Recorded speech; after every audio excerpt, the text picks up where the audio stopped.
Good morning, good afternoon, good evening, good night, wherever you are in the world, and Happy New Year. Brunch Boxing is back, start of the year. I'm your host, Matt. I'm here with the host of Brunch Boxing, the master of the walk and talk, the master of the sit and spit, the John Madden of boxing himself, EzRaw Boxing. What's going on, Ezra? I'm excited to start the year. There's an Whoa, no, no, energy no. Hold in on, the hold on. air. No, no, no, no, no, no, no. You're very low energy. What is that? What happened? What's What do you going on here? mean? What do you mean? This is positivity that's raining out of me. This positivity, this energy that I just feel like it's a brand new day. I feel Where's like your boxing. coffee? Where's your coffee? I don't drink coffee anymore. So Whoa, I wait, wait, wait. Hold on. What do you mean you don't drink coffee anymore? had to give it up. You know, people were saying that I was being too frenetic outside of this podcast. And I was saying, okay, well, maybe I am a person that listens to criticism. I am a person that takes criticism and I take it and I eat it and I go, I'm going to become a better person from this. I try to improve. I want to improve in life. There's never a point where I say I'm sticking my feet in the dirt and I want to stay here. No, I always want to improve. I always want to get better. And that's what I am. So I'm not drinking coffee. I'm drinking water. I'm eating healthier. I feel more alive. I'm working out. Like I tell you right now, I feel great. And boxing feels great going into this new year. I think that we're in a good spot. I know that the Ezra of old in 2025 told you how bad the sport was, how dead on the doorstep it was. But I'm gonna tell you something. I have seen the light, my friend. And it's not just the light above me. I have seen the light of boxing, and I see that there could be some very good things to enjoy here. You know, I love the new positivity, but I can't gloss over what you just said. Did you just say that people said you were being frenetic in your outside life? Outside of work, outside of this podcast, in other parts of life, people say I'll be frenetic. Could have been the coffee. Somebody say, yo, dude, chill the fuck out. Yeah. Ah, that is hilarious, man. And of course, behind the scenes, on the boards, we got the master marionette himself, the producer of Brunch Boxing, Mr. Huey P. What's going on, Huey? Doing good. Getting ready to get this day started. Looking forward to the show we got. It's a full show, and then we got a good night of fights later. Wait. Now, do you have anything that you're changing going into the new year? I'm going to work on getting our Brunch Boxing episodes posted within 1 day of when we have them live, so that way our fans can get more accurate listening of what we have, whether they tune in on Twitter, YouTube, Spotify, Apple Music, anywhere you get the listen to the pod, you're going to be able to listen to it real quick this year. Hey, let's go. Look, you know what's so funny? Probably most of the Brunch Boxing listeners don't even know that we got like 4, 5, 6 interviews that we haven't even posted yet. Good stuff. That's too. true. Really. They're just on the Twitter page right now. Yeah, and some are in my phone, just chilling. But I'm gonna get that posted too. Oh man, yeah. So nobody has the usual New Year's resolutions: lose weight, nothing like that. I don't believe in losing weight. I got to be honest with you. I do not believe in losing weight. Like I don't think that's an effective thing to do. I don't even think that like necessarily means you're healthy. I think that you should just be more active.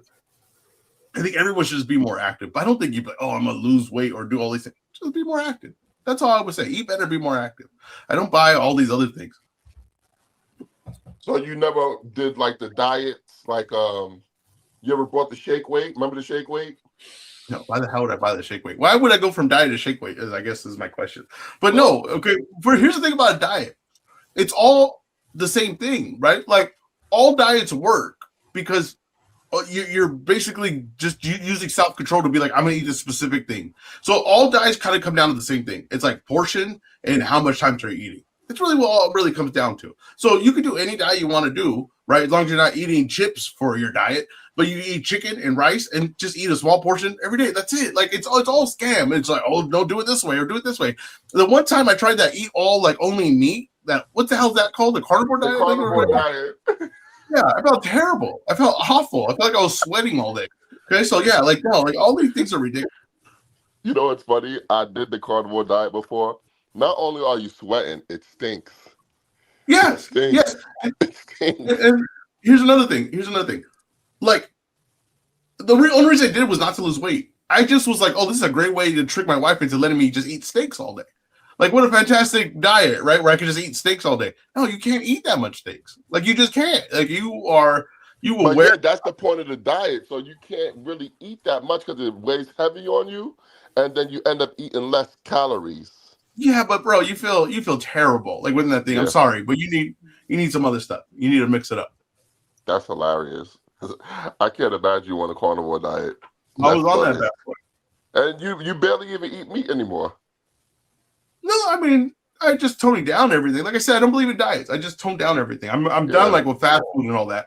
I've been like you know me. My friends call me the Postmates King. Like that's literally their nickname for me because I eat Postmates. So I'll Postmate so much and all that.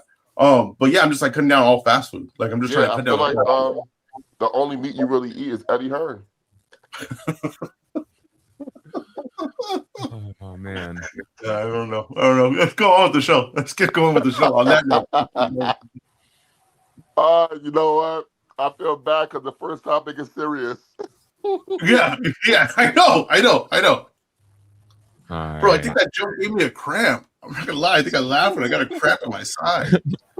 All right. Well, from Ezra's diet to the boxing news and notes, but I think the biggest thing we had this week was we heard Anthony Joshua had a major car accident when he was in Africa. He was injured in the car accident. He has been discharged from the hospital. However, the accident did claim the lives of two of his best friends that were also involved in this training. Matt, what are your thoughts on the tragedy and the tragic situation that we saw happen this week? I mean, obviously, it's very sad. Rest in peace to the lives lost, and condolences to their families. Condolences to Anthony Joshua, because obviously, this is gonna change him. You know, like this is like a horrific accident, and I can't help but, and I hate doing this. Like I always think of what does this remind me of, and it reminded me so much of what happened with Errol Spence. You know, Errol Spence got into a major car accident less than 2 weeks after the Sean Porter fight. You know, he was riding high, great fight, great victory, great pay-per-view, great event. Everything was all good. Then all of a sudden, less than 2 weeks later, he's in a car accident. And then Anthony Joshua, I mean, let's be honest, although the Jake Paul fight wasn't his biggest fight, this was his biggest event. The height of his fame, everyone's running, who's Anthony Joshua? Anthony Joshua this.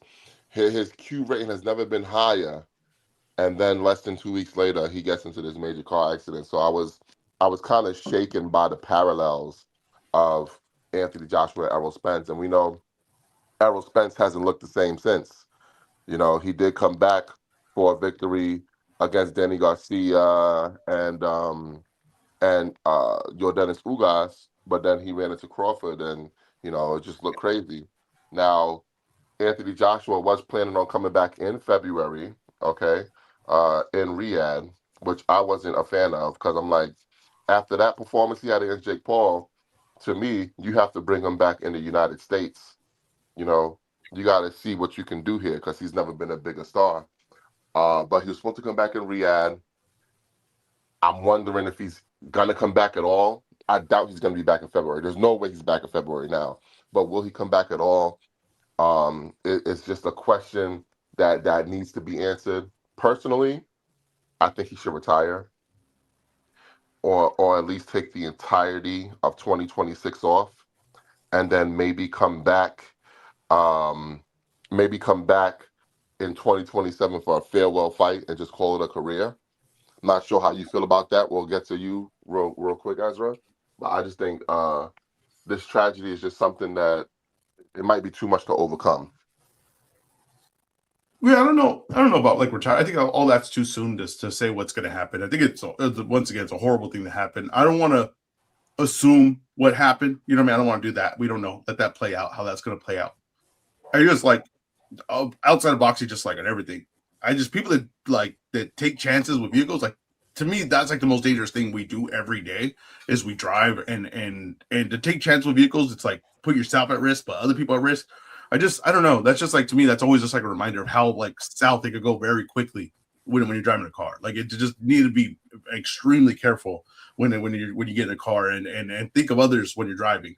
Yeah, I think it's a terrible thing. I don't expect him back anytime soon. I'm with you, Matt. I don't, obviously we don't know the injuries he got from it. We don't know how the mental thing he's going to go through after going through this event. But I don't know if say retire. A lot of times, like, what he knows is boxing.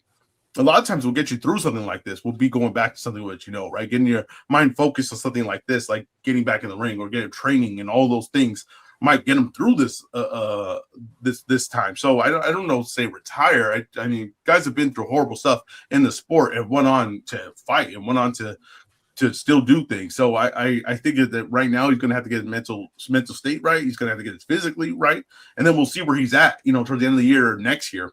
But it's just a horrible thing, just a terrible thing, and he's very, very fortunate to be alive. I mean, he was literally inches away from being dead. That's the truth of it. He could have been dead, and that does something to a person. You know what I mean? So people they get that close thing, they often come back a complete different person, a complete different lease on life.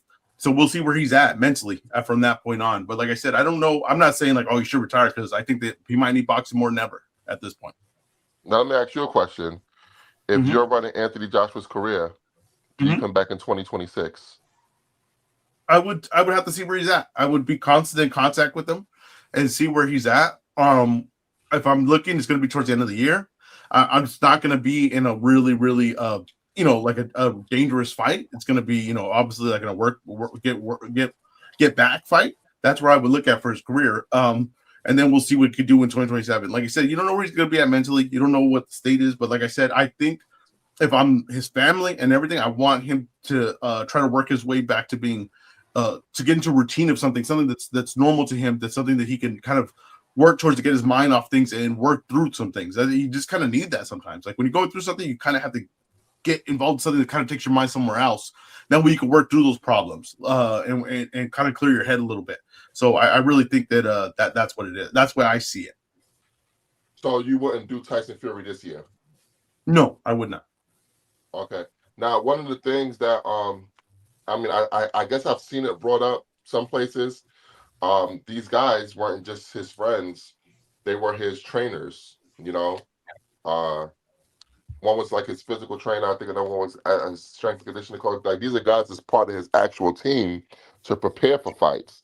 So not only does he have to think about the horrific nature of his friends dying, but he also, and it sounds cold, has to think about how to replace them. Yeah. Which really sucks. It's just a terrible situation, man. Obviously we wish nothing but the best to Anthony and his friends, his family, all his loved ones. It's just a bad situation all around, man. Yeah, I agree. What else we got, Huey? All right, next up on the board, looking forward for the rest of the year, we have the mega fight between Naoya Inoue and Junto Nakatani set for May 3rd in Tokyo. We're seeing some people say that it's lost some luster after the recent outing from Junto Nakatani. What are your thoughts on this? Ezra, let's go to you first. Boxing fans have short memories. So by the time we get to this fight, all that, he should have lost, or that fight was really tough and he barely got by, it won't matter. That's why I told you guys, even if he would have lost, I was talking about this before the fight. I said, even if one of these guys lost, I think he should still go forward with the fight. Because boxing, and we learned this from Jake Paul, we learned this from Anthony Joshua, it's just about the name power. It's just about, do I recognize the names? And I want to see these guys in the ring. When they get to the ring, when they get the build-up, when we get to think, people are big excited for it. And I want to say one thing. I understand that Nakatani was in a really tough fight. I understand that people feel like that he should have lost. I understand that people feel like it was really, really close. And people feel very, very suspect about that 118, 110 card that was sent out there, which was a ridiculous card, a horrible card. And that guy should be fired. But Inoue didn't beat him that night. And here's the thing that a lot of boxing fans do is when a guy struggles, whoever they consider his rival, whoever they consider a guy that was to fight him, so they could fight him in his weight division, that fan base starts cheering and they start celebrating like if their fighter won. Inoue didn't beat him that night. And you know what? Nakatani was in with the tougher guy that night. That's the truth. No, he wasn't. Was in there. No, he wasn't. Yes, he was. Yes, he No, he was. He was in wasn't. there with the tougher guy that night. Okay, and a lot of people knew that going into the fight. To be honest with you, people that knew that those weight classes and stuff were telling me, "Hey, that's gonna be a tough fight. That's gonna be a tough fight. That's a guy. That guy who's fighting is actually tough." Hernandez is a good fighter. That work rate is insane. That durability is insane. Like that he was in there with something tough. Now, the one thing with Nakatani is he moves, but his movements are very big, and he can't keep it consistent because he got very, very tired. Right, the way he moves around the ring, it takes a lot of motion to do. He's not ever taking little steps. It's always big motions, and that tired him out. And Hernandez was coming on, and Hernandez could walk through the power. But I'm sorry, but that doesn't give me, oh, that's 100% how the Inoue fight's going to look like. No, that's not the way Inoue fights. Inoue, to me, still Nakatani's the most dangerous guy the Inoue has fought in 122. I still think Nakatani's going to be the top most dangerous guy that he's been in the ring with. That's just the way I see it. So I think that fight is still going to have a lot of buzz. I think that fight's going to have a lot of debate. I don't think that as we get further and further away from this fight and closer to that fight, people are going to forget all about this and just get excited for the fight. So here's the thing. I think the reason why people were saying that Inoue's fight wasn't a tougher fight and Nakatani's was a tougher fight wasn't because Sebastian Hernandez is a better opponent than Picasso. I think what it is people are subconsciously admitting that they don't think Nakatani's on that level. They're thinking Nakatani is levels below Inoue. So there's less of a gap between him and the other guys at 122. They're saying that Inoue is so great. Inoue is so great that there's a huge gap. There's such a bigger gap between him and Picasso. But I'm saying right now, I don't think Hernandez is better than Picasso. Picasso has certainly fought better opposition and proved it against better opposition. What the fuck has Hernandez proven? Well, he just proven that he was one of the top pound for pound guys in the world. No. And nearly ran up the ring. Actually, what he proved was that maybe Junto was not one of the top pound for pound. No, because you can't. So here's the problem: you can't do that when Junto already has a track record. See, that's the problem I have. Junto has a track record at a lower weight class. That's fine, and he came into a new weight class. Let's not get so spoiled by Nayo and Inoue that we think that anybody could do what he do.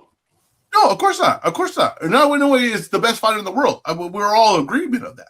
But here's the problem: what we're doing now. No. Here's the issue: what we're doing now. But just because he was able to blitz his way up to 122, 100%. doesn't mean that Junto can do that. No, 100%. Of course, no one's saying that. No one is saying that. But what we're saying is, you can still be a pound for pound guy and not be Nayo Inoue. You can still be a pound for pound guy and not be Nayo Inoue. Wait, Matt. If you're saying, oh, well, now he proved that he wasn't a pound for pound guy by this fight, well, then what's the whole track record? So everything that you judge, if you had him on your pound for pound list, or you judge in your track record and you say that, oh, I was completely wrong, well, that's your problem then, because you saw this. But he has a track record of beating good guys. He has a track record of being devastating. So, okay, yes, he ran into a tough fight. That's fine. It's going to happen in boxing. And we're going to see what he looks like versus Inoue. Okay, we're going to see what that happens. Right? But we still have to see it, is what I'm saying. We still have to see it. Nakatani does good stuff that could be really troubling to Inoue. And I think if Inoue would have fought Hernandez that night, he would have been in a tougher fight. I'm not saying he would have been as tough as what Nakatani was in, but he would have been in a tougher fight than he was against Picasso. I think he would have. He would have been a different fight, not a tougher fight. Okay. Different doesn't mean tougher. But you say that Junto does things that will trouble Inoue. Give me some examples. His offense, the way he can put his punches together, the way he can place his punches, his length, his explosiveness with his shots, all those things like that. The combination of things are very interesting, especially because we've seen Inoue in exchanges get caught. Now that could be from overconfidence, right? But if Nakatani, because Inoue's chin floats when he throws combinations, it does. If Nakatani can force him into exchanges, I think that fight gets pretty interesting. Now, he could get outboxed, of course. Like I said, it's tough to talk about because everybody's going to constantly go back to, well, Inoue's the best fight in the world. Of course, no one is saying he isn't. But every styles make fights, and what Junto was struggling with versus Hernandez isn't what Inoue brings to the ring. That's just the truth. Hold on. What do you mean? Anyway could be high volume. This volume was insane. This was a guy could put his chest on your.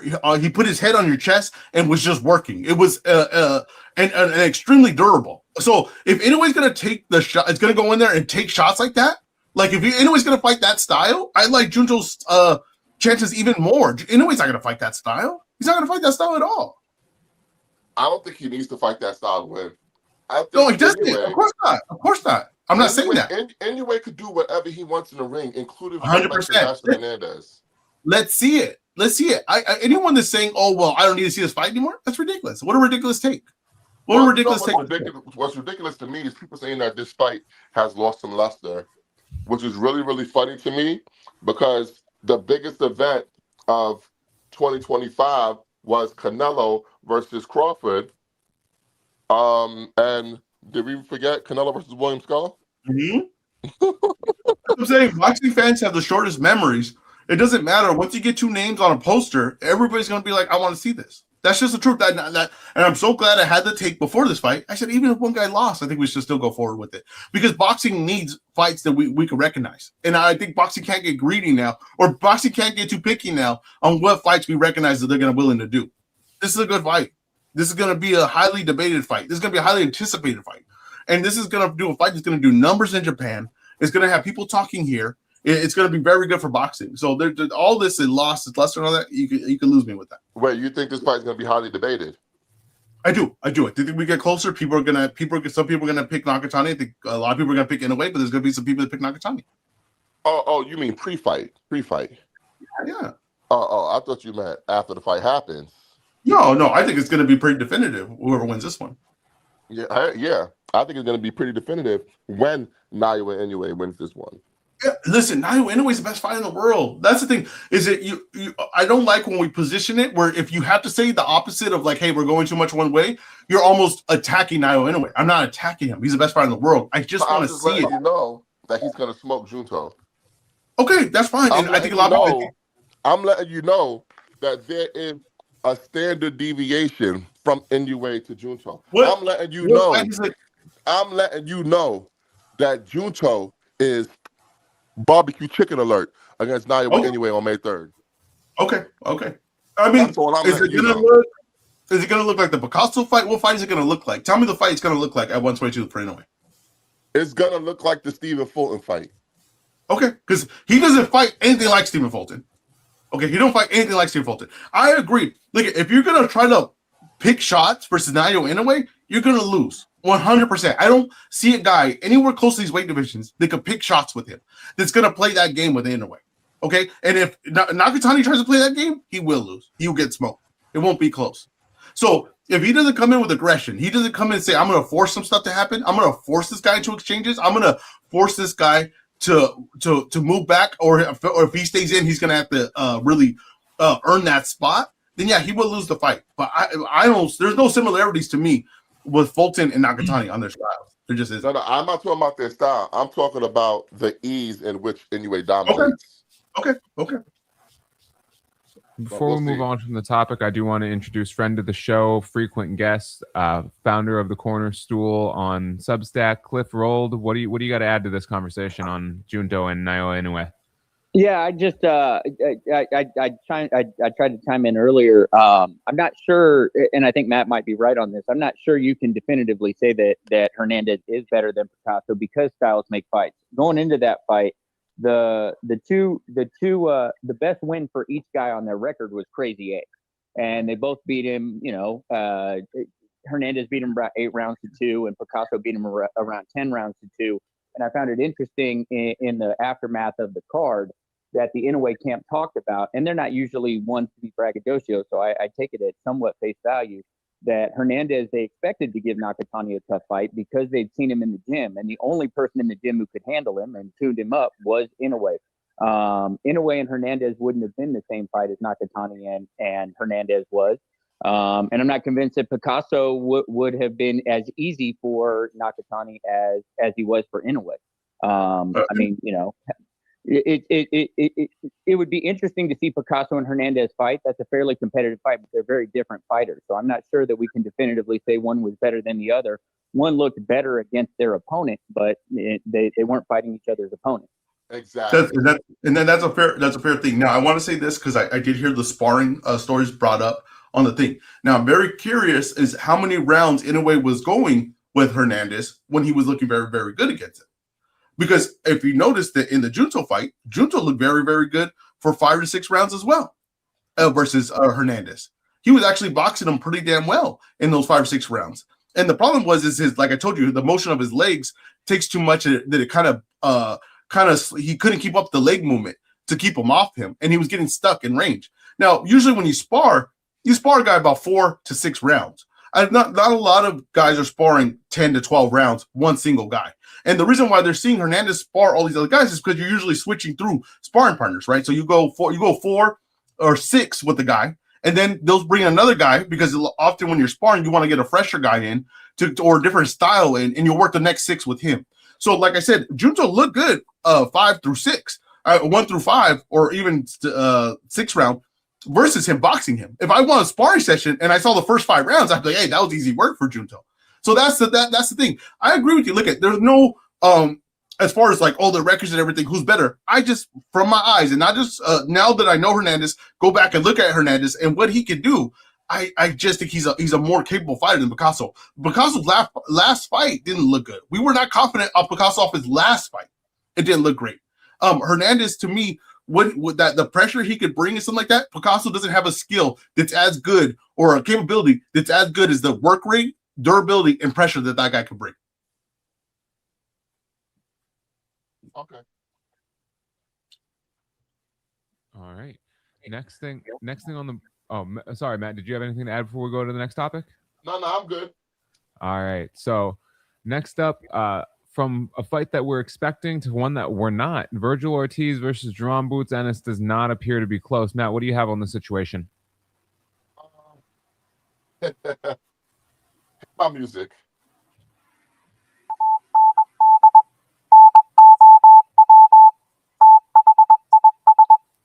So from what I'm hearing, they're very far apart on the money.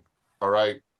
I'm hearing that Virgil Ortiz is being offered about $3 to $3.5 million to fight Boots, right? Sounds great, right, Ezra? I like it. So would you take that if you were him? Do I have other options? I'm hearing that he's being offered a minimum of $5 million to fight Spence. Oh, well, then what are we doing? And it seems like instead of upping the money, the zone is more interested in trying to big dick the fighter. Oh, up the money. Up the money. That's what you got to do. What do you mean, whoa? I mean, just come on. Coarse language. Oh, this is a fair. Aunt Susie, I'm sorry. Now, Thank you. I just think that they should up the money. That's all. And the fight will get done. People keep trying to frame this as Virgil is somehow ducking Boots. Virgil Ortiz is ducking no one. Virgil Ortiz ducks no smoke. But you're not going to get Virgil for cheap like he's some chump. And we have to understand that when it comes to making these fights, we got to start holding these, and especially for what the zone is charging people now. I don't want to hear anything about money issues when it comes to making fights for the zone. Because they charging people $44.99 a month for the right to view these pay-per-views that they call the pay-per-views. You know, we got a sucker on the show, my co-host, who is probably an ultimate disaster. What do you call it? You're a gold member? That's what you call it? I'm a gold member. Yeah, like, come on, man. What are we doing here at the zone? Like, Well, I don't like it. Well, I'll say this. It's you know, look at $3 million is a good amount of money. You know, I think for that fight, maybe, you know, that's what the value is for that fight. I don't think that's insane. I do think that that's probably what around the value is for that fight. We really like these guys, but I don't know if they have the name value that people think they do, right? As far as boxing fans. And the reason why he's getting $5 million in the other offer is not because of Virgil Ortiz, but it's because of Earl Spence. Would you agree with me on that, Matt? Yeah, because it's Spence. It's a bigger fight. Exactly. Spence is the name that could make more money for his opponent. That's the case here. Yeah, but here's the thing: it doesn't matter. No, it doesn't. No, 100%. It doesn't matter. 100% doesn't matter. But what I'm saying is, this is why the offer is only this for what the Virgil Boots is, right? Because that's probably what they think that they could get back. This is probably what they think they could pay to make it profitable, the fight. They could pay more for the Spence fight because it's going to be more profitable because Spence is a big name. He's a big star. Him versus and Virgil's a hell of a B-side for that fight. It's a perfect combination to make a big fight. It's not ducking. It's just business at this point, right? Boots fight's a really, really tough fight. It's a very, very tough fight. There's a chance that you lose that fight. That's a 50-50 fight. Right now, you would have to think, if you're looking at everything, and we're looking at Spence's last performance and how long he's been gone and just how he's looked out of shape. He's looked like, hasn't been in the gym. You would have to think that that's probably your better chance of getting a big W is the Earl Spence fight, right? So you're getting more money, you got a bigger fight, and you're going to get probably a less likely of a chance that you lose, right? That's the direction you would probably go. So I can't blame Virgil for that. That's just when you have other offers and you have other things, that's going to always go and get in the way of it. And it's more money. So no one here, we can say all we want in the comment and in the chat, and we could do all these things, but no one here would take the deal if the other fight's offered to you. Yeah, I just think they need to up the money. If you really want this matchup, DAZN, invest in the fight. Invest in the fight. You're 100% right too, Rosebud. 100% right. The fight would be hidden on DAZN, so the DAZN knows that we can only sell a certain amount. We know about what we can do and about the viewership we can get and the way we can advertise it. There's a limit, and then if you fight Earl Spence, and most likely with PBC on Amazon, and they know what they can do. They could get a bigger, wider audience. So that is true, 100%. There's all these things you have to account for. I think both are honestly positive outcomes for boxing. I do think that. I think that you're going to either get a big fight with Earl Spence and Virgil that people will be really interested in, or you're going to get Boots versus Virgil, which we'll all love. And we'll all, as boxing fans, be, at the edge of our seats for. Can I say something? I don't think that Errol Spence fight is going to go the way you think it's going to go. I just want to put that on wax right now. Can we say you, if that fight is added to the calendar, put my name on the spreadsheet for taking Errol Spence Jr. to win that fight. All right. I'll keep that. I'm making a mental note of that. Matt, write it in ink, not in pencil, Huey. Write that bad boy in ink. Oh yeah, that one's gonna stay. That one can't be deleted. Etch it in stone. What do you guys think about this? EJ has better options than Virgil from Juice Digital Company. So no, but this is what I think. There is one thing that Virgil could be doing that's a mistake that a lot of guys have been making lately. There is one mistake. That's the bigger offer. It's the bigger fight. But is it a real fight? Is it something that can really happen? Is it something that could get over the finish line? I've got, as far as like the biz I own, I've been told a lot of things about, there's this great job that has all these things. I just need you to ignore everything else you're doing and focus on this. But is that really going to happen? Is that going to come to fruition? That's the one issue. We've seen Haney get trapped in that. We've seen a lot of fighters get stuck in situations where the fight's not really actually real. You're going after something, you're delaying your career, and you're delaying other money that you could get that's guaranteed. If he signs that Booth fight, that fight will happen. If he pursues that fight, it will happen. For Spence, we've heard a lot of rumor fights. I've seen him in the ring do face-off. I've seen him wait after fights, and I have never seen one of these fights come through since after Crawford. So that's one thing too, though, is like you go in a direction of a fight that's actually real. I like that answer, but so what do you think that Errol has better options to fight than Virgil, though? That was the question. No, I don't either. So I think you could say Keith. I just wanted to bring that up to see if you guys maybe agreed that Errol would have some better options than Virgil. The only other one that I could say would be Keith, but we know he's not going to fight him. And we know that Keith is fighting Fedora. Right.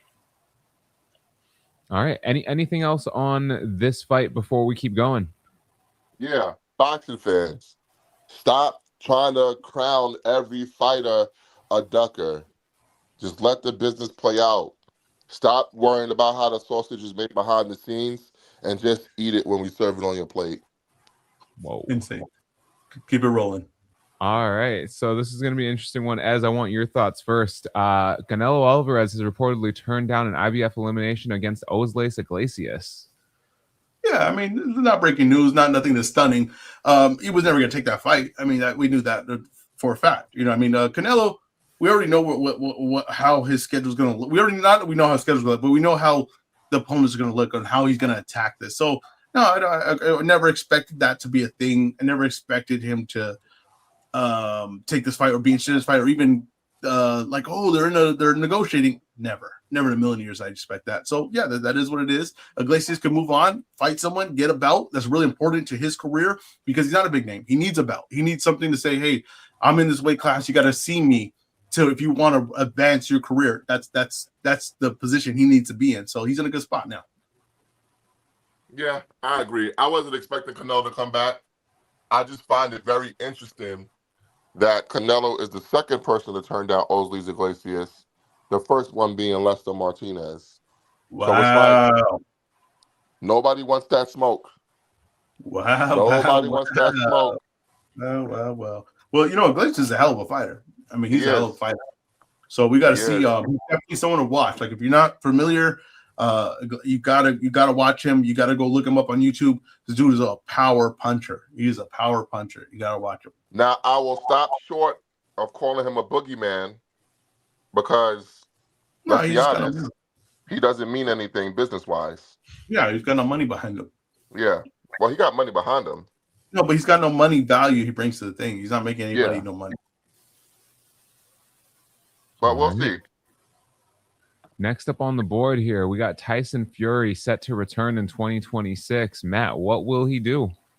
I don't know what he'll do. And at the I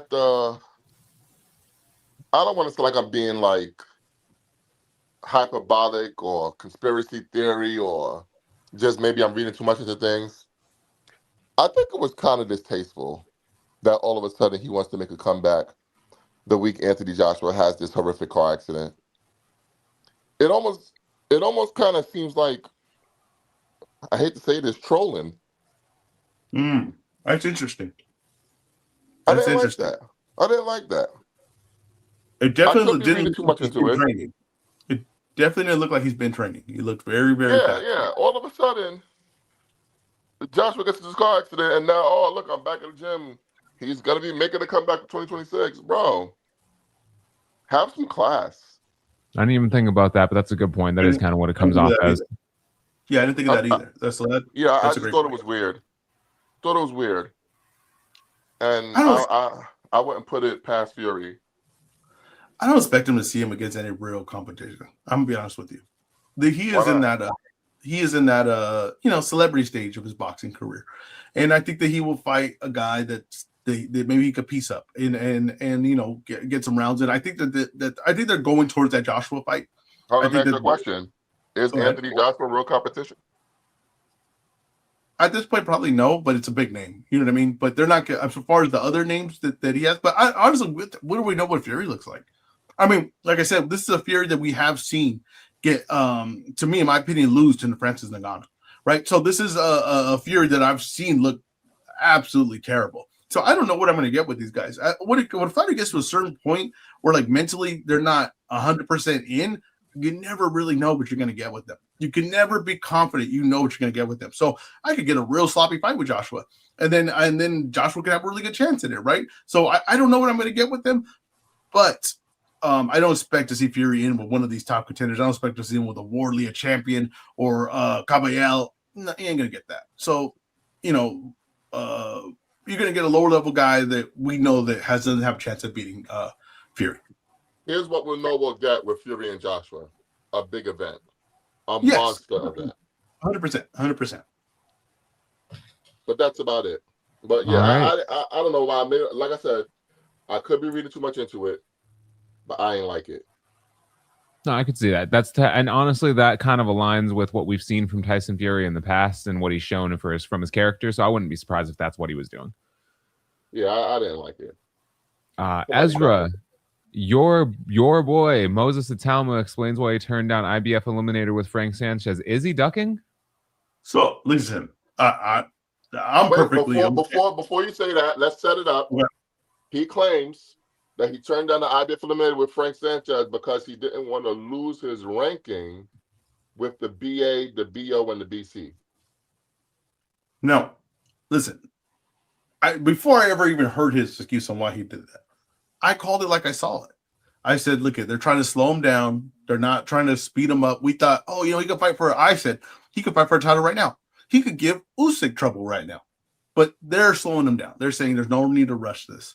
We're going to slow you down. We're not going to put you in a fight that we don't know how you look in the late rounds. We don't know if that fight ends up being tough. You might fall off and not have the experience, right? So they were a little worried of what Frank Sanchez bringing to the ring. No doubt about it. His team was, maybe he was, right? He didn't know. Maybe he needs someone in there. Maybe he needs to go up. Even though I think he's a great talent, maybe they think he's a great talent. They still want to bring him along just how they would bring along any other prospect that they have. So that's the direction they're going. I called it as soon as they said it. I didn't try to make it some other thing. No, that's what it is. What it was. They said, "Hey, slow down." That's what they try to do here.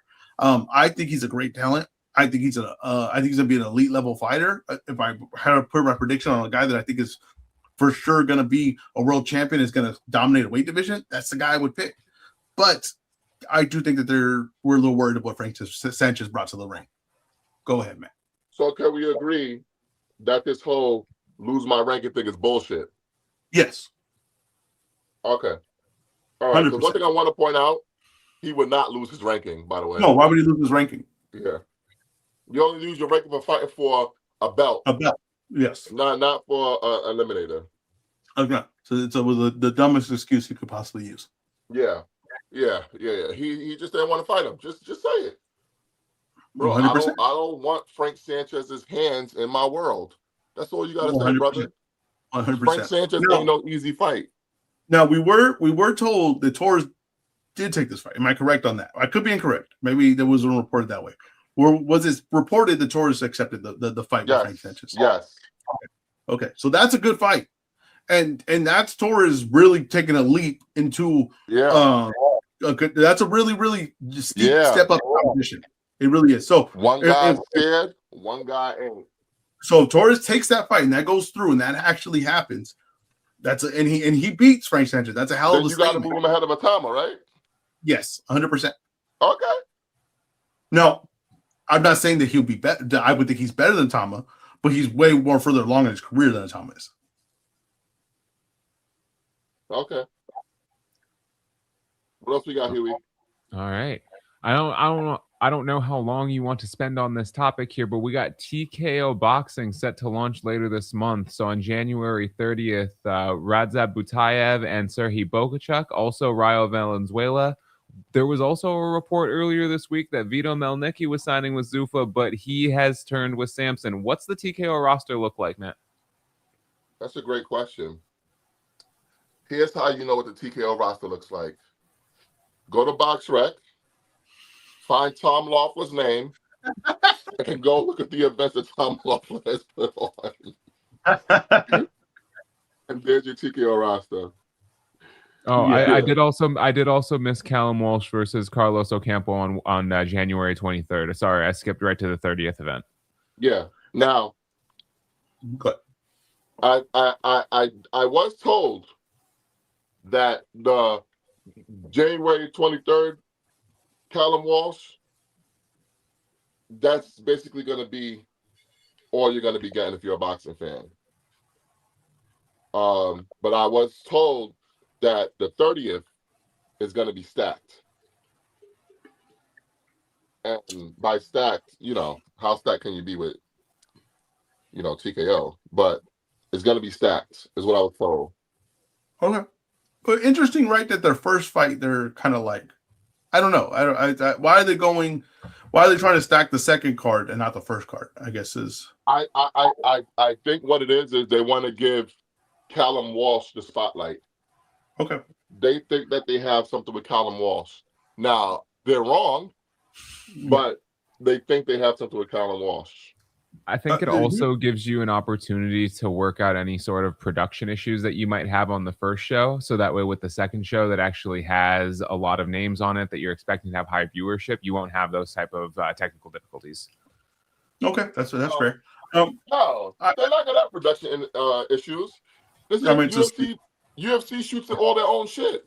Yeah, we don't know how Paramount streaming platform stuff like that, new network. Stuff can go wrong. Maybe all Paramount got to do is get the feed. UFC is going to be shooting their own stuff.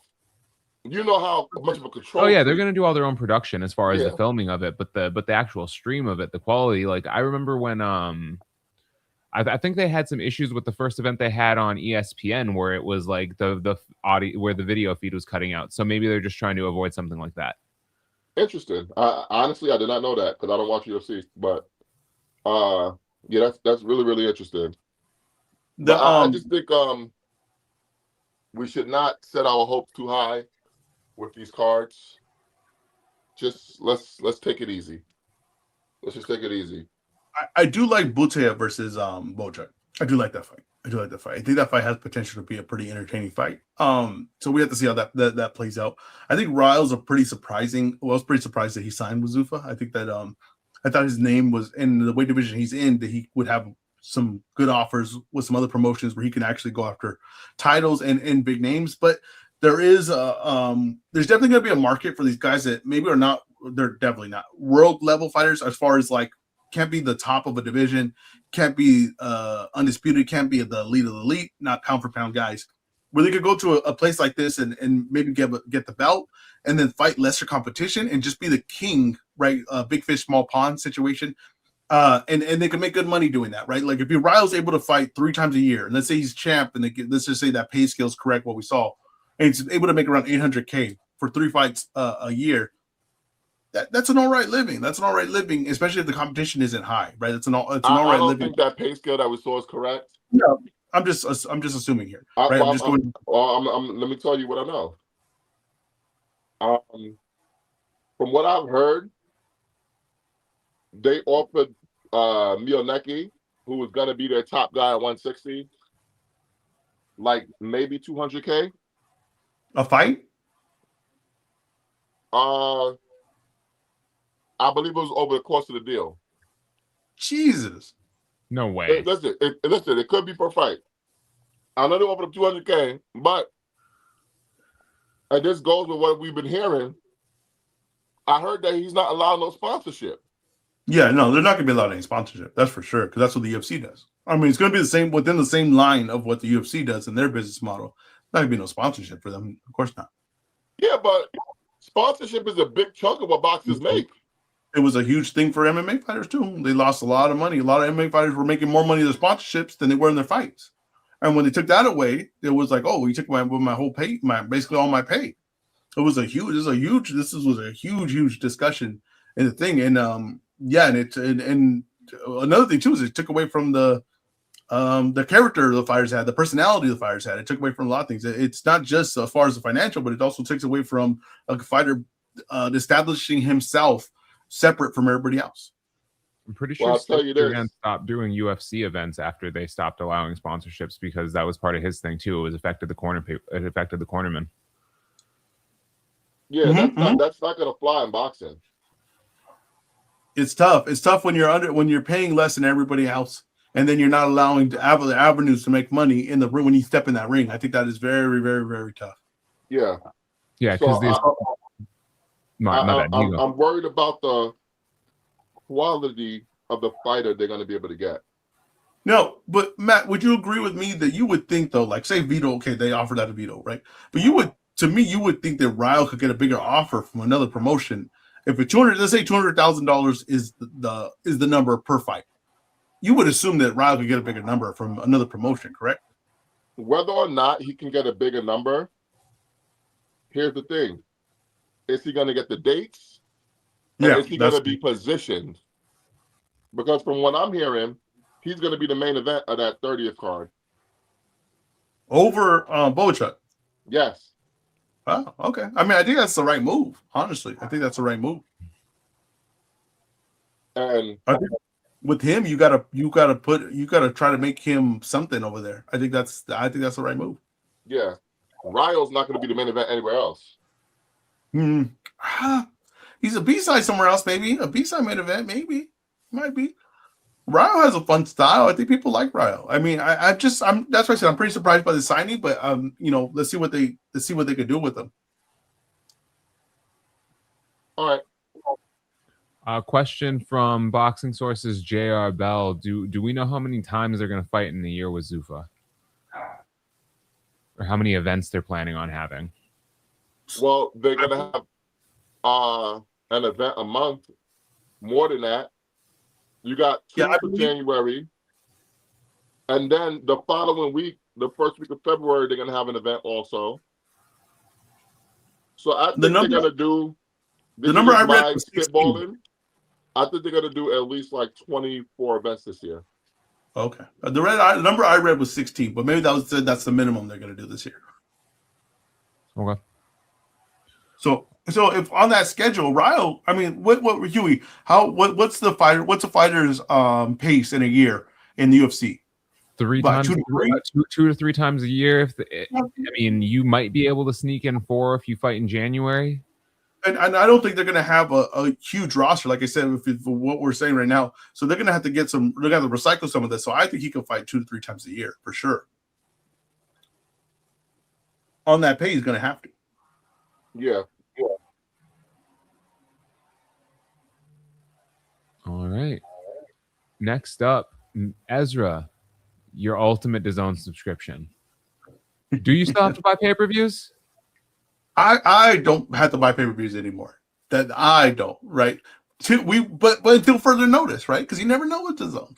You never know with DAZN. They had something spicy. They might have an Ultimate Gold pay-per-view that I can't get with my subscription. You never know with them. So I got right now. I'm in the clear.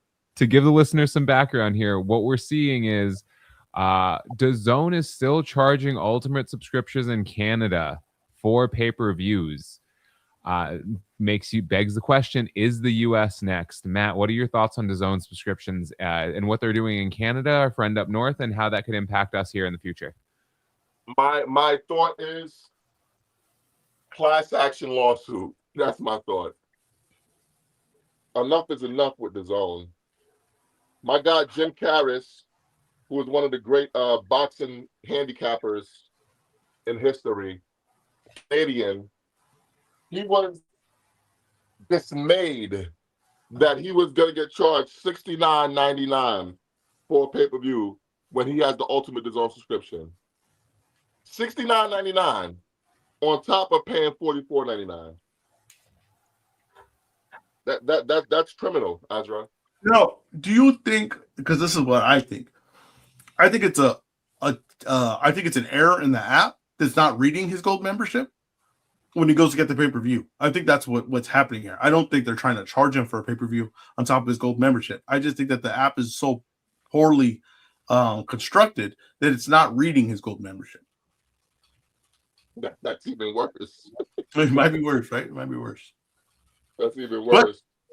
But I do expect, I'm going to tell you right now, this is just a prediction right here. I do expect there will be a pay-per-view that's going to come to DAZN this year that will not be covered in the gold membership. I'm just going to, just a prediction, just throwing it out there. I believe that there will be a pay-per-view this year that comes that it won't be the gold membership. I will not be stunned if that happens.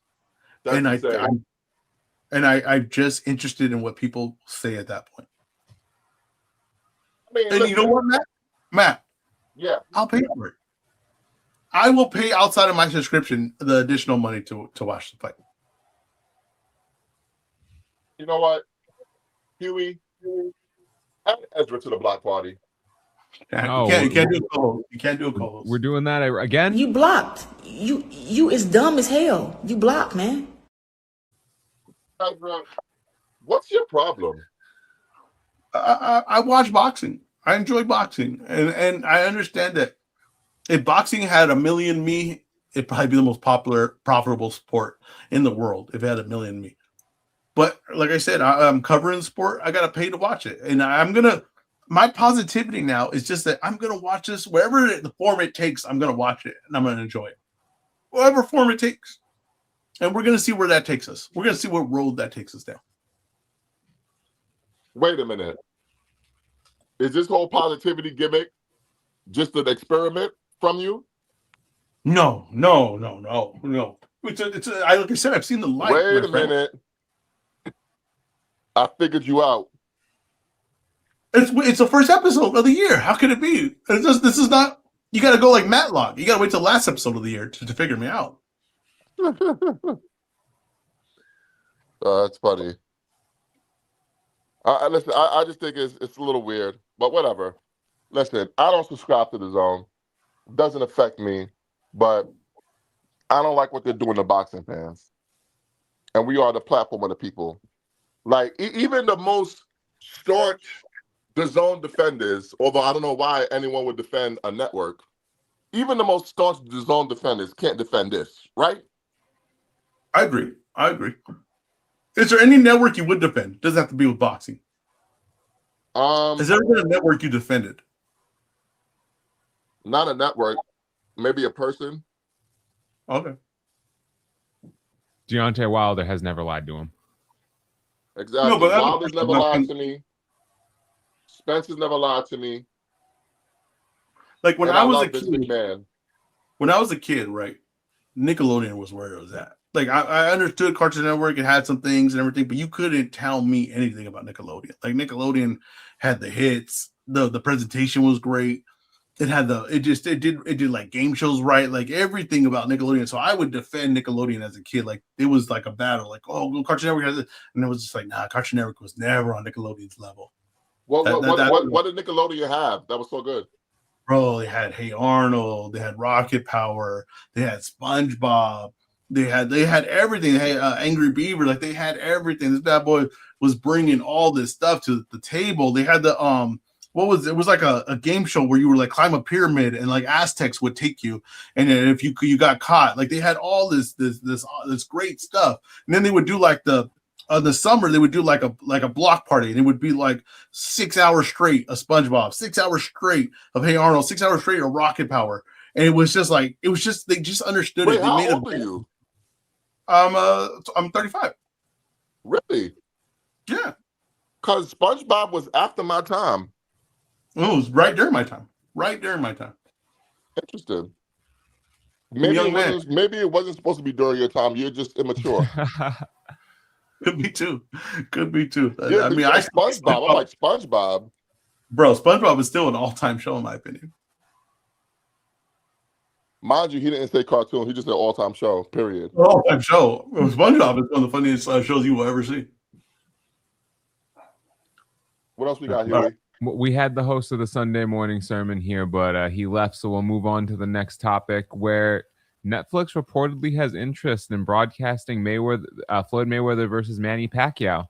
What are our thoughts on this fight? One, potentially happening here this year, and then also potentially landing on Netflix. Yeah, what are your thoughts, Ezra?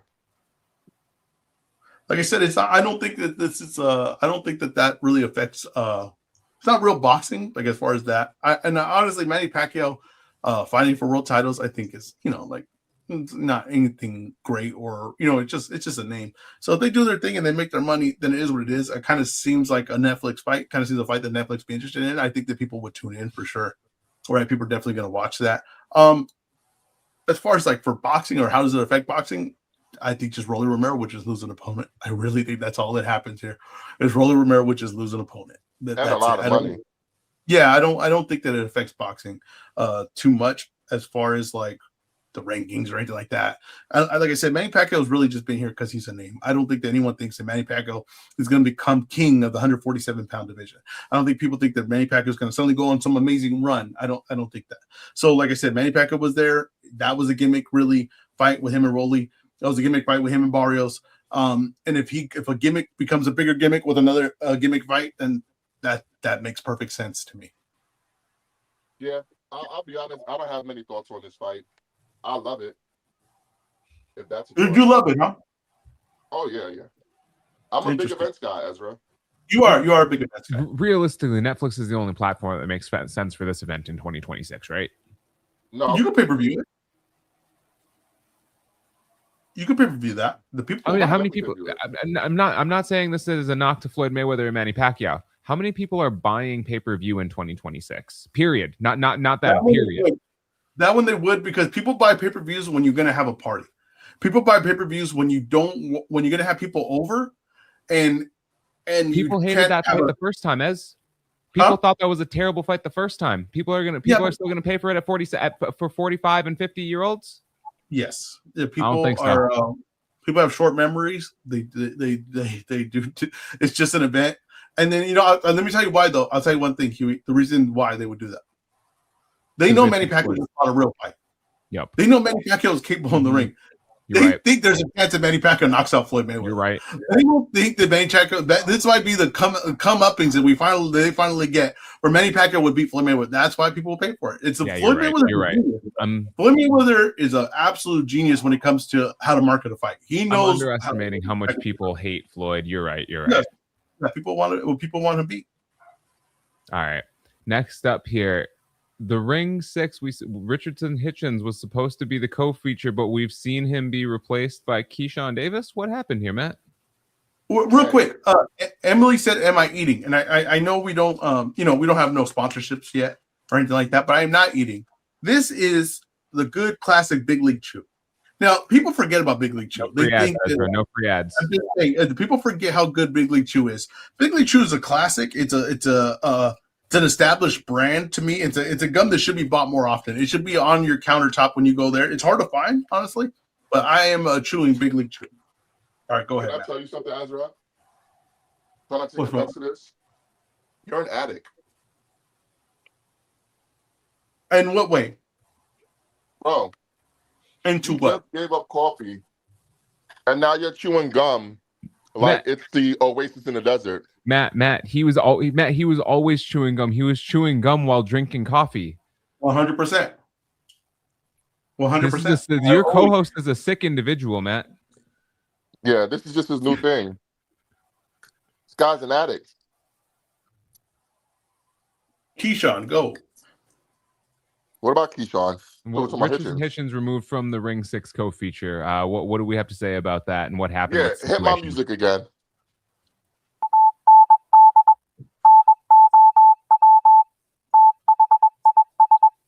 This is just a rumor. That's why we're doing a rumor report. From what I hear, this is Eddie Hearn's doing. Eddie Hearn is still upset at Richardson Hitchens for announcing his free agency. He felt Richardson Hitchens was disrespectful. So once Eddie Hearn was tasked with being in charge of this card, Richardson Hitchens got booted off the card, basically. No, is Richardson Hitchens back with Matchroom though? Correct? I don't know. Is he? I don't know. Am I tripping? Okay, I might be wrong on that. Let me do research before I say anything. Okay, well then he's off this card. Now, when they talked to Richard Hitchens, he said it was because the money wasn't good, and he wanted more money for that type of fight, and he expects to be in a card soon after. Richard Hitchens said the week before that he signed his part of the deal last week. Yeah, he did. But the thing is that I believe, but Jermaine Ortiz tweeted out that he signed his part of the deal for that fight as well. No, Jermaine Ortiz said he was waiting for Hitchens to sign. Okay. Either way, yeah, it's very strange. I don't know what the hell they're doing. The one thing, I don't understand with Eddie Hearn is why are you always attacking fighters? I don't get it, and I understand that maybe he knows that no matter what, they'll work with them, right? We see him attack Haney, and then he meets with Bill Haney after. So, maybe that's just what it is. But to me, over time, you just look like a scumbag when you do this. To me, it's distasteful. Yeah, it just doesn't look good.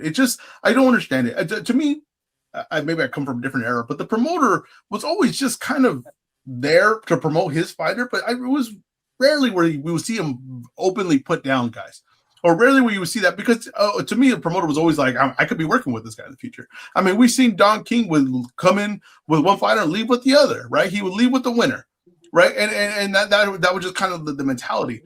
And maybe this is something you've always said, Matt, that it's just he wants to be the star. He wants to make it about him, and that's what it is. But it just rubs me the wrong way. I got to be honest with you.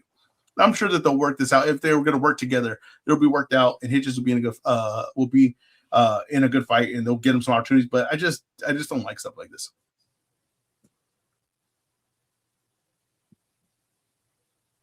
Matt, you're on mute. Is he talking, you think?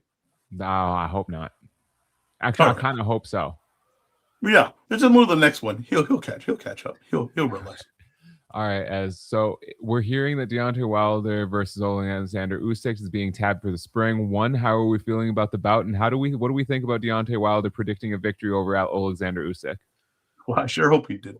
I sure hope the guy going into the fight thinks he's going to win. That's, to me, you'd be surprised, but that's almost my requirement for a fight. For me to watch a fight is that both guys believe that they can win. I'll say this. I will say this. I don't think that Deontay Wilder at this point has a shot to win that fight. But I do recognize name value. And I do recognize that the one thing that fighters always have is a puncher's chance. And the one thing Deontay Wilder has always had is a big punch. Now, can he find that shot anymore? We don't know. It didn't look too great last time I saw him. But maybe he catches him. Maybe he hurts him. And maybe that's the one thing you tune into. You tune in to see great power. You see to see if it could get place. That's what you're tuning in to see. I heard two places being brought up. One of them was Los Angeles. If that fight's in LA, I will be there. So all the negativity that I can have towards this fight, whatever, I will be there to watch it if that fight is in LA. I hope they take that fight to LA. I think that fight would actually do pretty well here. You have the best heavyweight in the world, and you have Deontay Wilder, a name people recognize, and a people know can absolutely, if he hits, the fight is absolutely over. If he lands a shot, it is absolutely over. So, like I said, the one thing about boxing, and I got to stay consistent with this. If I said that if the Inoue Nakatani, one of them lost, they should still go forward with the fight. You boxing right now is not in a spot where it could get picky on what big names they could get in a matchup. These are two big names in boxing. If you get them in the ring, I think people will be interested. I agree with that. Well, listen, I'm predicting Wilder to win. That's my guy. I'm rolling with Wilder. Let's hope it gets done. Let's hope it gets over the finish line, and we'll take it from there. What's the next topic, Huey? Are you expecting it to be like the undisputed demo footage? Yes. All right. Can you don't know, look it up. No. We got to move on, Ezra. We got to move on. No. Okay, we got to move on for a reason, Ezra. I'm telling you, we got to move on. All right. Ezra, this is your topic. Janibek Alimkhanuly is set to have his B sample tested on January 8th. What are your thoughts going into that? We're a few days away from getting the results of his B sample. How do you think it's going to turn out? I mean, what do B samples always turn out? It's going to be positive. It's going to be positive. But here's the thing. That's what B sample. I know that's what B samples were there for. But here's the thing, though. I don't understand, and maybe Matt, you can explain to me. How come this wasn't done immediately when it was tested? How come he didn't ask for this to be done immediately? You got to talk to his team about why he didn't ask. But that's weird, right? What I do know is that the WBA offices are closed till January 8th. So maybe he's trying to time it with the WBO reopening. If he had requested it right away, could the fight have still went forward with Laura? Because it was said we had to wait. No, PBC wasn't gonna do that with their guy. Okay, so was it the commission or was it the PBC that said, "Hey, no, we're not going forward with this"? It was PBC. Okay, so question I have then, going on that, right, is that they were gonna well, I guess it doesn't affect because it was a unification. That's interesting. Okay, that's it. That's all I got for now. Okay.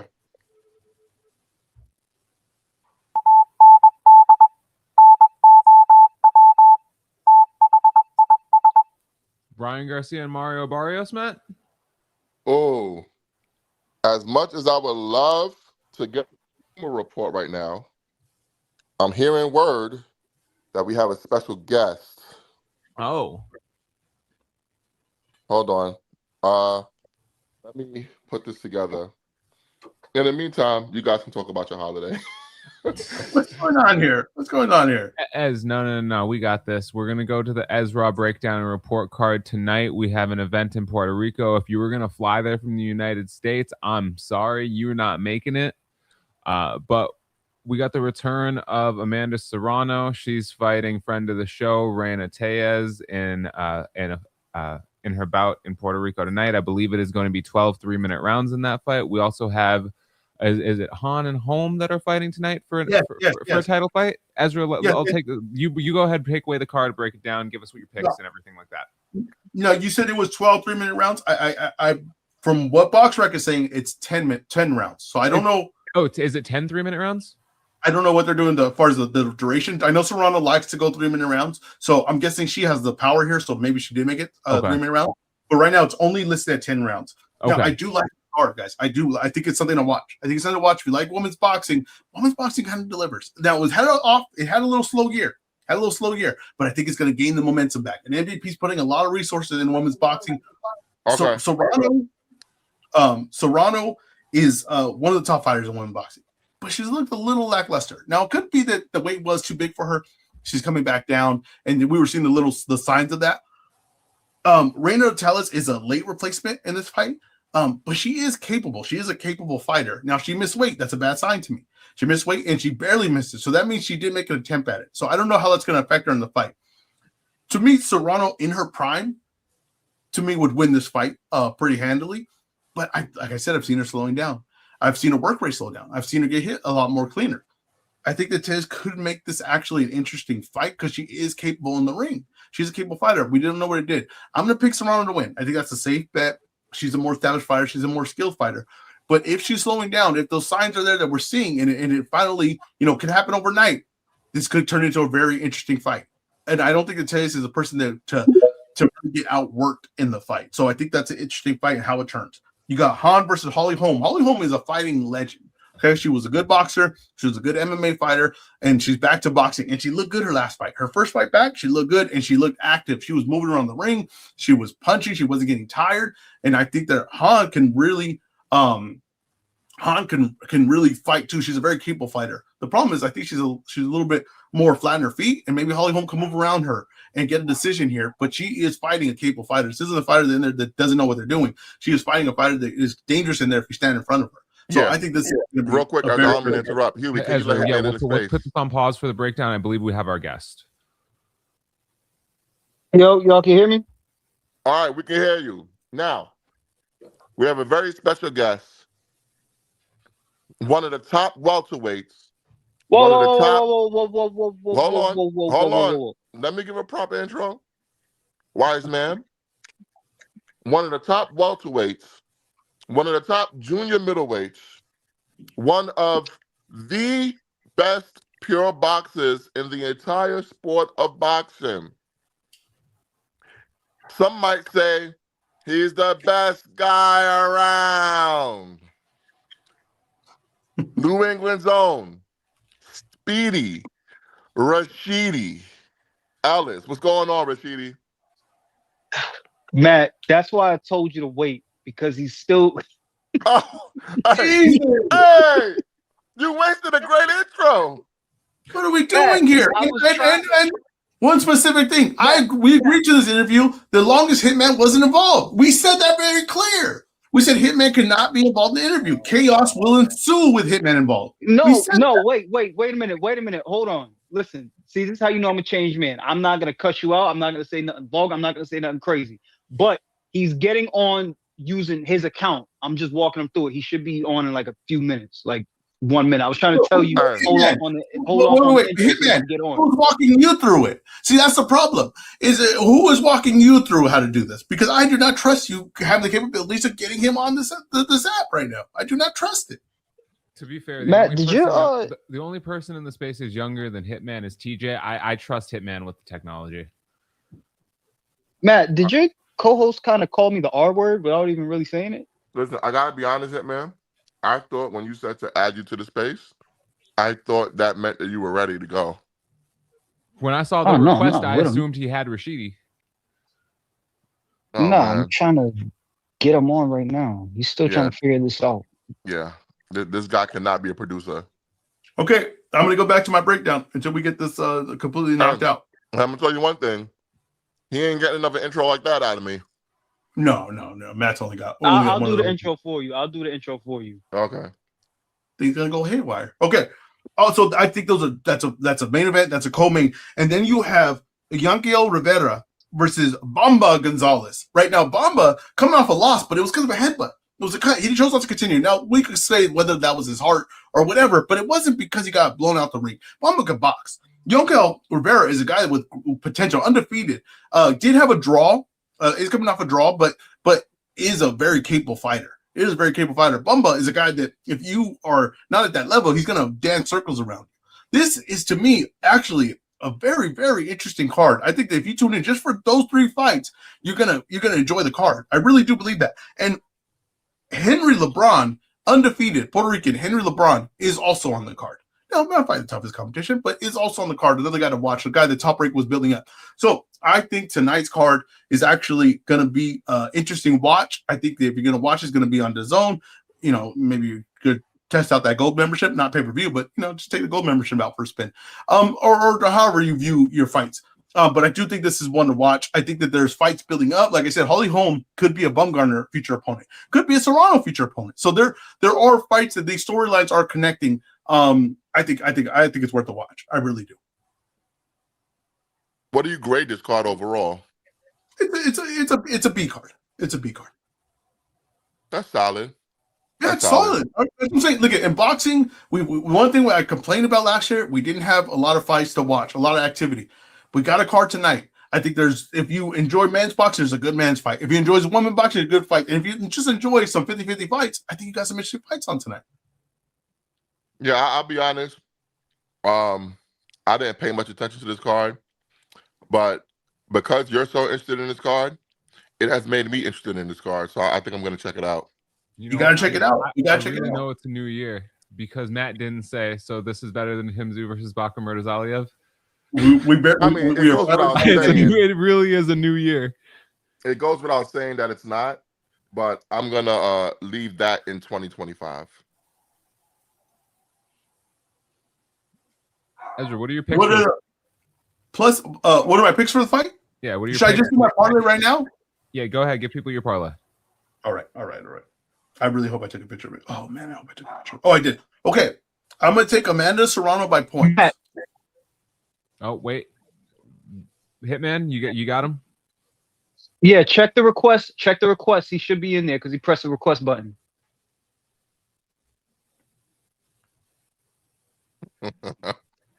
This is like if the Y2J countdown happened and he didn't come out. Here's what I'm saying. I don't even see him in the listeners. No, this is like Are you in the right space? Are you in the right space? This is yes, like when he's in the right space. I said it to him. This is like when Shawn Michaels was in Canada and then Bret Hart's music hit and they thought Bret Hart was coming out. And he said, "Who's your daddy, Montreal?" Yeah. Oh man. But yeah, give us your parlay real quick, Ezra, and then we'll work out the kinks. Amanda Serrano by points, Rivera money line, and Stephanie Han and Holly Holm to go to decision. So that's Serrano by points, Rivera Figueroa by money line, and yes to Holly Holm, Stephanie Han to go decision. That is plus 285. Wow. So Serrano by decision? Yes. The other Really? women's fight to go the distance. And just so you know, Serrano by decision is plus 140. They're expecting a stoppage today. What's Serrano by knockout? I think it was like minus 220, I think. So they're expecting a knockout. Yeah, they're knockout. I think I'm expecting a knockout also. Oh. Look at the weight cut and all that. Not a good sign. Look, it tells us that coming to me the most physically fit from when I see her fighting. But like I said, she's a capable fighter though. I do think she is a capable fighter. Okay. All right. Let's get to some other cards that's coming up, and you give us your grade on them. All right. So also coming up here soon, we have Nick Ball versus Brandon Figueroa. Ezra, what are your thoughts on this card? Nick Ball versus Brandon Figueroa. Let me put it. I'm sorry, I had it up and then it did something else. Yeah, you got Andrew Kane versus Alejandro Gonzalez. Well, it wasn't the card's nothing to be like run home about. I do like Nick Ball versus Figueroa. Listen, I get what that fight is. They think Figueroa is on the end of it, and they think they're feeding them to Nick Ball. Here's the one thing though about Figueroa. That is a style of fight that he's gonna be in a style of fight that he wants to be in. That is gonna be a fight that he's not gonna have to go chase Ball. He's not gonna have to go find Ball. And the dimensions of that fight are pretty interesting. Listen, I think Ball's gonna win. I think that the promoter knows what they're doing here. Matchmaking knows what they're doing here. But that could turn into an interesting fight. Style-wise, that could turn into a little bit of a slugfest. And if Ball can't get Figueroa out of there, it might not go the way we think it's going to go. Like I said, I get the thinking in it, but sometimes the thinking could be wrong. I like that matchup. Yeah, I'll be honest. I think Figueroa's going to win. That's what I'm saying. It's to me, it's an interesting, really interesting fight. Got another one? I don't know how close we are. Murataya versus Andy Cruz is the other card that we have coming up, and let me see if I can get you the rest of that. I got it right here. Okay. Raymond Murataya versus Andy Cruz. I love that fight. I love that matchup. I think that's a true 50-50 because we don't really know what we have with these guys. That's the honest truth. We see guys with potential, but we don't know what they have. It reminds me a lot of Frank Martin versus Ali Rivera. It reminds me a lot of that fight. We're going to find out about one guy. We're going to find out what they're really capable of. The undercard, you got Khalil Cole versus Jesse Hart, fight that was made before and then canceled. We're getting back to it. We keep hearing rumors of Jesse Hart fighting. We're finally going to see him in the ring. That is what it is. Let's see what that looks like. Madrimov surprisingly on this card. So we're going to see Madrimov not versus, to me, an opponent that they're just trying to get him back in the ring, trying to get him back in the win column. Look at undercard. Amar Jones on it. It's Zaquin Moses. Not a great undercard, but you tune in for that fight. I think that fight is worth the watch. To me, Murataya versus Andy Cruz is the kind of matchmaking I really like. I think that is just really, to me, a 50-50 fight. Well, I think it's more like 60-40-ish. I favor Raymond Murataya. I'm not a believer in Andy Cruz, but I am a believer in Murataya, at least for this night. And I think he's probably gonna beat Cruz and move up to 140 after. Are there any other fights on here that's really interesting? I know we mentioned Khalil Cole versus Jesse Hart, but like I said, Israel Madrimov being on the card is interesting, I guess. I don't know people for that curious about Israel Madrimov. I pay attention to him. He's been in big fights. He's been in with big names. I pay attention to his career. I think he's a talented fighter. So I'm just curious where he goes from there. Yeah. I guess. Another card that was on the menu, we have Teofimo Lopez versus Shakur Stevenson. That full card was finally announced. You got Keyshawn Davis versus Jermaine Ortiz, Bruce Carrington versus Carlos Castro, Carlos Adames versus Austin Elmo Williams, Jarrell Big Baby Miller versus Kingsley Ibe, and Ziad Al-Mayouf versus Kevin Castillo. What's your grade for that card and why? That fight there is an A+. That is the name on the marquee right there. The two names on the marquee is an A+ matchup. That's two big names in boxing. That's two guys that we are pound for pound level talents. If they're not pound for pound level guys, they're pound for pound level talents. So that right there sells this card alone. I will give this card an A just on that fight alone. Now, I like the undercard. I know people are a little bit mixed on this undercard, but I like it. Keyshawn versus Jermaine is interesting to me. Keyshawn's debating on a new weight. What his interviews weight talked about, I don't know where he's at mentally, but I know that he's a great talent. I know that Jermaine Ortiz to me is a higher level opponent than what I expected him to be in with on his first fight at 140. Castro versus Bruce Carrington. Castro's good, man. Castro's tough. If Castro comes to fight, he could make that a tough fight. We really don't know what level Carrington is. We see him at times where he looks pretty damn good, and then we see him times like in other fights where I thought he lost. You know what I mean? Igawa, right? That was the fight that people thought he lost in. That was a really tough fight for him. Castro's a guy that's experienced. He's been at that level. He's capable. I think that's a really interesting fight. And let me tell you something. Adames versus Emma Williams, I think is a very good fight too as well. Listen, Adames is one of the better guys at middleweight. But it doesn't mean that he doesn't have holes in his game. Doesn't mean he doesn't get hit. Doesn't mean that he doesn't show that he could get tired. Look, Ammo is a guy that we've seen him try to attempt to fight at the top level. He came up short, but he is a guy that has abilities in the ring. He has power. He has his offense could be dangerous at times. So you really don't know what you get that fight. Look at Adames. could win this fight. Easily could knock him out, right? Catch the Ammo in his defensive errors, or he could end up in a tough fight and he could get caught in this fight. And Ammo's that kind of dangerous of a fighter. So I like that matchup. I like this card. I think to me, this card, I'm be honest with you, I'm gonna give this card an A+. I think the main event is great. I think it's a fantastic main event, and I think the undercard is interesting enough for me. I give this card. So you're telling me that this card is better than Baco Mortazale versus Tinzu? We left that in 2025. I was promised we left that in 2025.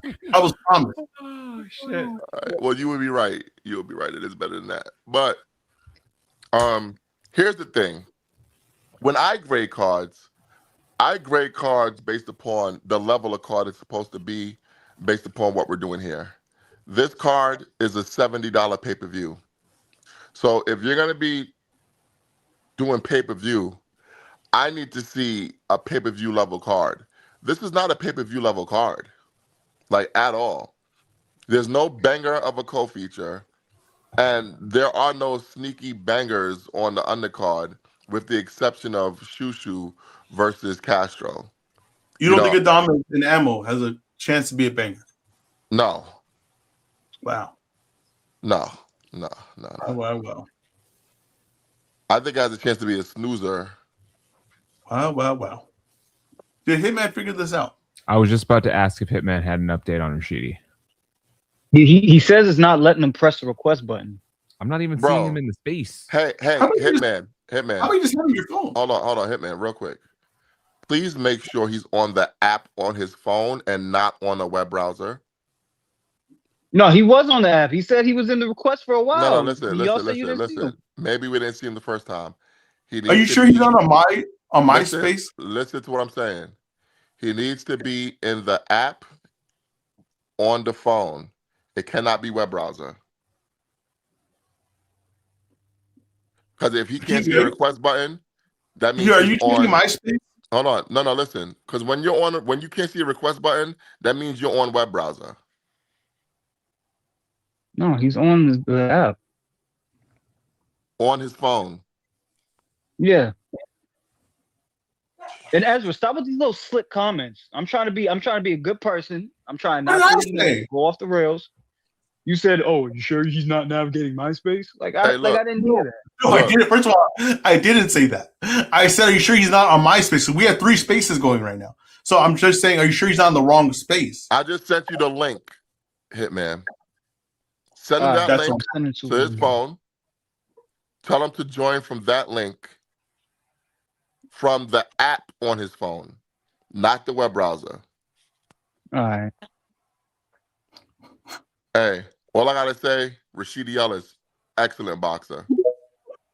Excellent boxer. Yeah, he needs to be on the space. He needs to be on the space with all the avatars, not the ones with the video. That might be the issue. As I'm telling you, that's what I said. But Hitman got offended and said I made a MySpace comment. You did. Well, because you said he might be on MySpace. I thought you were talking about like bro, that's a confusing way of wording it. Jesus Christ! Is Lord ever come in here and not criticize something that I'm clearly in the right here? But Lord ever come here and not criticize me? I'm just curious. It's not that you. It's not that you weren't right, but the way that you worded it was confusing. Yeah, no, Ezra, I thought the same thing too. I thought you were making a joke about MySpace. Ezra, new Ezra. What do we do, new Ezra? What do we do, new Ezra? Oh, good. I need to get better. I need to make it clear. Matt, what is your Matt? This is what we do while we wait. What is your parlay for the people? Hey, I got shit for you guys. Fuck you guys. Man, it's New Year. You not making no money for everyone? Yo, they just paid rent. They gotta catch up. Nah. If y'all want my parlays, hit my Cash App. If y'all want my parlays, New Year, new Matt. Really. Yeah, hit my Cash App. But hit my music though. Let's get into this rumor report.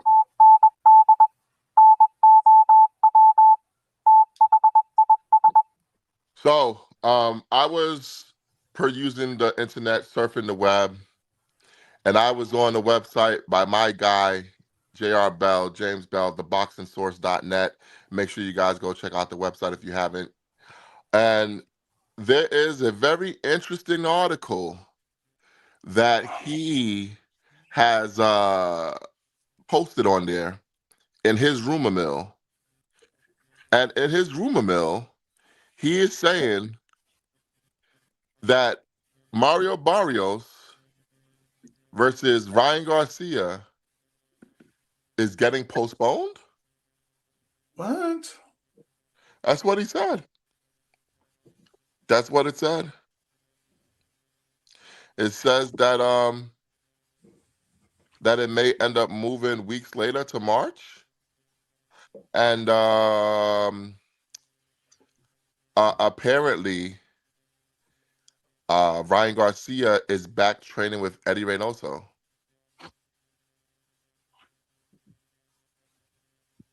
Huh. Thoughts? Mario Barrios by round KO. Do we Does believe? this mean we get a First of all, super card? do we in believe March? that it's getting moved? First of all, I think it's possible. But here's the thing, though, right?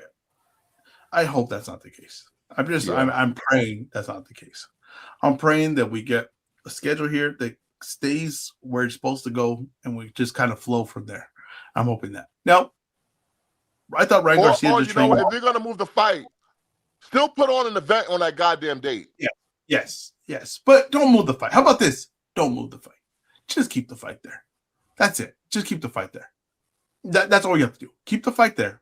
Like, I think it's a good idea that Ryan Garcia stop training in his kitchen and go to an actual gym. I do think that. I do think that if I was just, throwing some advice, I would say don't train in your kitchen.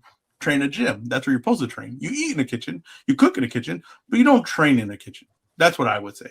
Okay, so I do think it's a good idea to get a trainer here. Okay, so that right there, maybe a more positive thing for Ryan Garcia. But let's keep this fight where it's supposed to go. Listen, we got a schedule here. We like it. We like that we're going to get a fight right away to start the year. Not yet in February. I'll take it. Let's keep it there. Let's not move it long. I've seen this before. I don't like it. It's a bad sign. Don't move it. Let's keep it right there. Yeah, I don't like it. I don't like it. I hope that it's not true. It's gonna really bug me if it's true, because we need the product. We need the product. Now, Matt, just a question. And if you can't answer it, whatever.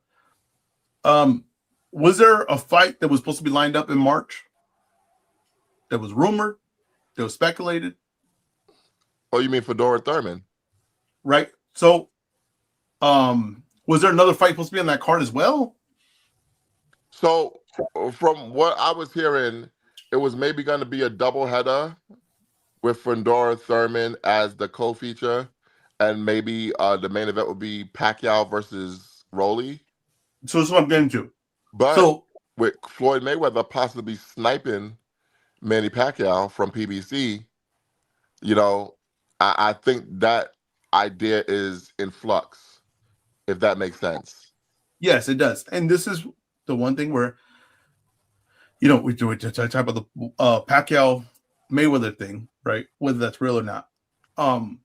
This is where it affects boxing, because there was a fight based on the schedule. Hey, we look at let's get to the interview. Just forget what I'm saying. Here we go. All right. Give me a second here. Let me bring everyone on stage. Let me get some of this all figured out here. Yeah, I decided to send Rashidi a StreamYard link instead. That's the genius move. We have our guest. Give him an introduction.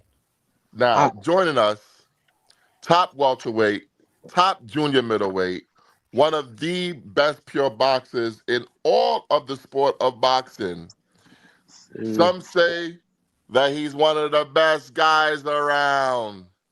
New England's own Speedy Rashidi Ellis. What's going on, Rashidi? Welcome to Brunch Boxing. Going on, man. When I get 2 intros, I heard the first one. Yeah, man. You heard the first one and you dipped out on me, man. Nah, I was trying to get on. It wasn't working. I don't know why. Now, do you agree that the second one didn't have the same energy as the first one? Can we agree on that? Yeah, it was a little bit down. Yeah, but I understand now. I understand. Now, Rashidi, I got to tell you, before you got on here, I looked at your box rec to see when you might be coming back, if you got anything planned. And your box rec said something very disturbing to me. It says you're suspended almost 6 months, bro. What the fuck is going on, Rashidi?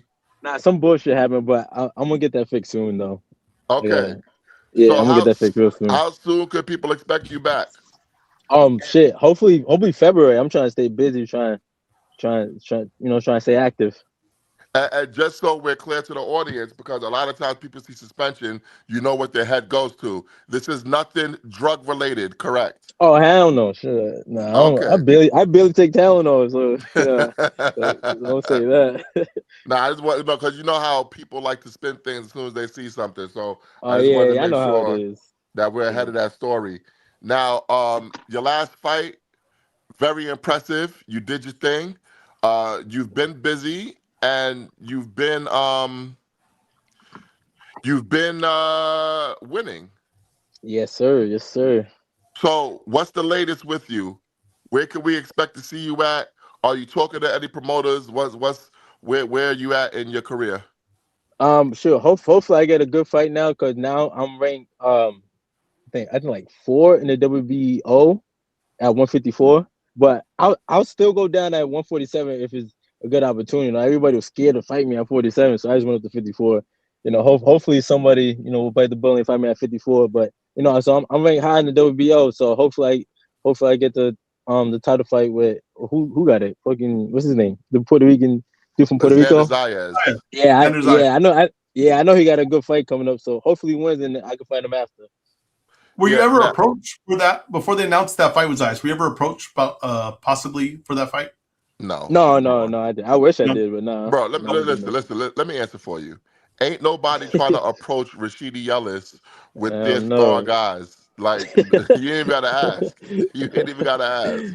Yeah, I wish they did, but nothing came up.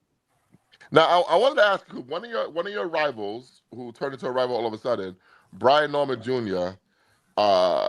His dad was a little bit disrespectful when talking about you. You know, I think it was last year when you wanted to fight him. Oh, he got to do this, he got to do that.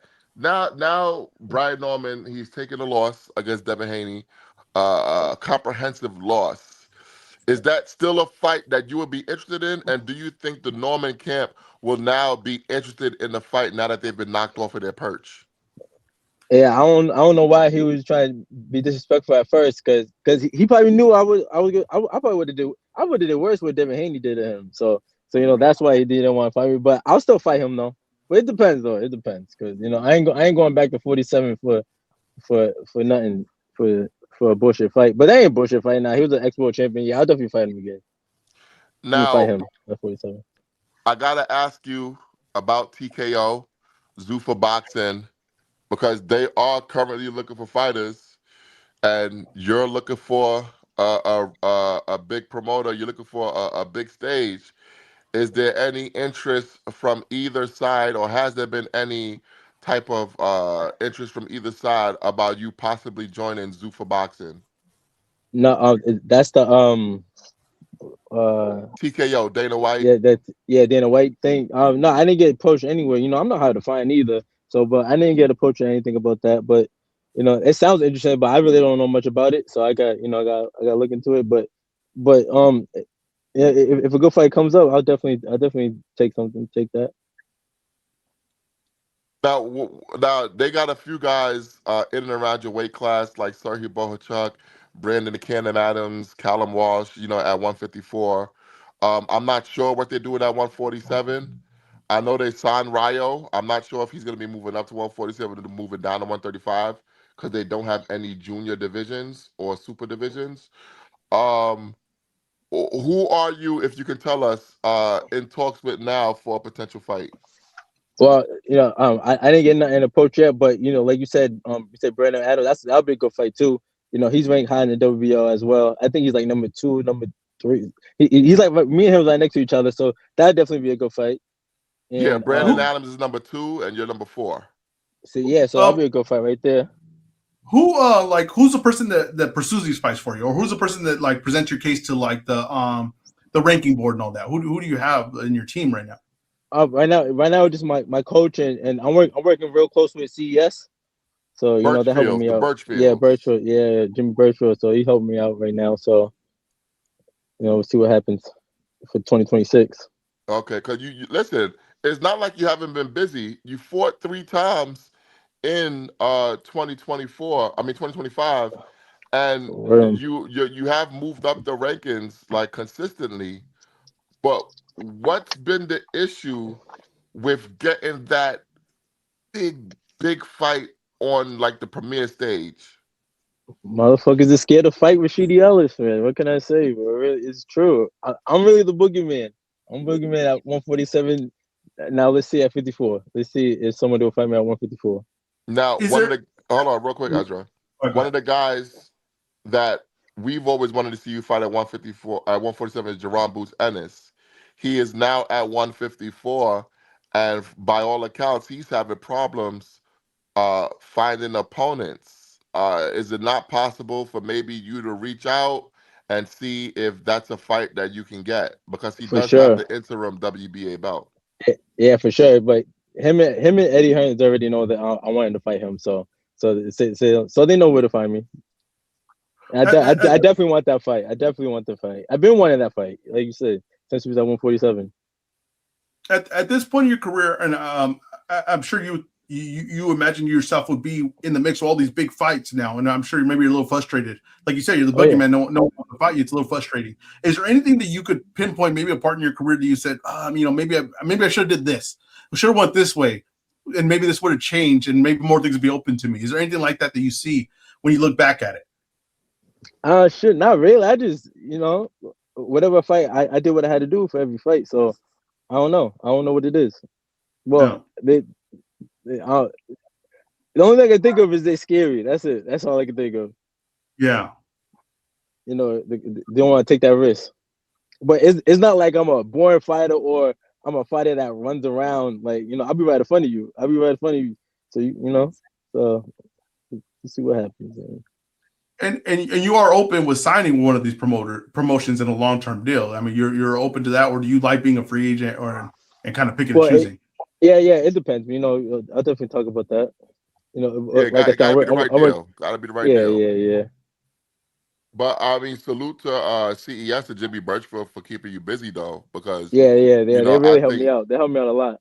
Yeah, I honestly I think that's been instrumental in getting you back out there and getting you back in the eyes of the sanctioning bodies, because it kind of seemed like people were starting to forget who the fuck Rashidi Ellis is. Yeah, I had to remind him real quick a little bit, but hopefully, I get a big fight to really showcase my talent. Yeah, absolutely. Now, I wanted to ask you about the PBC because they also have guys, and I know you're willing to fight anybody. Have you tried to reach out to them, anybody with them? Because you're in the WBO, but I don't know if you noticed, but you're also ranked within the WBC. So, Oh yeah. Well, I don't know where exactly I am at the WBC, but 15. 15. Oh yeah. See, that's kind of high. So yeah, so hopefully I get something there too, or whatever. With Fundora got it, Fundora or whoever. Yeah, absolutely. Now, what have you been up to, in terms of boxing? Like, how are you staying fit? Like, is 154 just temporary? You going back to 147 because it's kind of difficult to go back and forth between 7 pounds. How are you staying fit? Like, what's your mindset when it comes to getting these fights? That's true. That 7 pounds make a big difference. But like I said before, if it's like a good fight at 147, I'll definitely go back to 147. But right now I'm looking forward at 154. Yeah, I'll be honest with you. And you've had, to me, a very stellar career. Obviously, we know you are very talented, but I got to tell you, I don't think you've looked better than how you've looked at 154. Yeah, sure. Instead of it's like killing yourself to 7 pounds make a big difference, man. Yeah, you got 4 straight knockouts at 154. Yeah, I ain't trying to look for the judges no more. Every fight I'm looking for the knockout. I don't care no more. Yeah, do you feel like that unfortunate loss to Royman Villa where, listen, I'll be honest, I thought you won the fight. I'm sure you thought you won the fight. A lot of people thought that you won the fight. But do you think that loss was kind of a turning point in your career in a negative way where people kind of felt like, all right, now that his O is gone, we don't have to deal with him? Of course, because that was like an excuse. Because whoever watched the fight knew I really wanted to fight. Plus, you could tell that I only had one hand the whole fight. Because I like broke the world record of most jabs or some shit like that. So they get to see that and try to run with that, saying that, oh, he really got one loss. I didn't want to fight him. So you could look for any excuse. Now, according to Eddie Hearn, you turned down a deal to fight Boots in his last fight, and he ended up fighting Usman Lima. Can you just take us behind the scenes? What happened with that situation in your estimation? Because they wasn't going to try and fight me in the beginning in the first place, and I accepted it. So they were just trying to make it look like he's the boogeyman. People scared to fight him. They were trying to make him look like a monster, but no, that's not the whole story. But just so we're clear, you will fight Boots Definitely. if I've you been are wanting to offered fight the fight. him. Okay. Yes, sir. I've been wanting to fight him. Not because we got to make it clear to these fans, because a lot of times they see narratives, they run with it, and that's why I like to talk to the fighters directly, just so Yeah. you guys could put it in your own words. Hold yourselves accountable and hold these guys accountable who keep playing with your name. Yeah. Of course, they got to run with the most negative option. So you know how the fans are. How open are you to middleweight if the right opportunity came along? Oh, nah, it depends with middleweight. Motherfuckers is huge, but it depends. It depends who in middleweight. I ain't gonna lie. Okay. Yeah. I mean, they huge, but if you Yeah, look it at the don't matter. middleweight landscape, I mean, Yeah. Well, no offense to no boxers, yeah, but that TCL. Yeah, I know TCL was only one round, but I did TCL at 164. I was doing my thing over there. I was being a big dude, but I know it was only one round. But I felt good at 164 as well. Okay. Because I'll be honest, I kind of feel like your skills could carry you through any weight class, and we've seen a guy like Terrence Crawford go all the way up to 168 and beat Canelo, so Yeah. who knows what, guys like you who have excellent boxing skills, you got a excellent jab, excellent activity, you know how to handle yourself in it. Who knows what it is you're capable of? Yeah. If I got a good opportunity at 160, I'll do it. I'll do it. Yeah, no doubt. Now, you say that you are probably gonna try to come back for February. Is that also gonna be with CES Boxing? It depends. It depends if I get an offer, but if nothing comes up, I gotta stay busy. It's just whoever. Okay. I'm not. Okay. Yeah, I'm not gonna sit around and keep on waiting for these dudes trying to fight me. These people probably gotta wait until I turn like 40 or something, and then they're gonna try to call me out. If you had to compile a short list of guys that you want to fight, who would be on that list? At 154 is a lot of names. They got the Charlo. I don't know which one. Jamel is Jamel Charlo, whatever. Yeah, One of that's the Charlo Mel. 154. Yeah, I got Boots. We got Adams, like you said. And all the champions. 154 is packed too. In 147. So I don't see why not. I shouldn't get a fight. Yeah, You and Adam absolutely. is a very good fight. You and Adam, that'd be a really good match. Yeah. He's a great fighter. He's a come forward, strong, small, pack fighter. Yeah, he's a great fighter. So that'll definitely be a good fight. Yeah. Nah, I get you, man.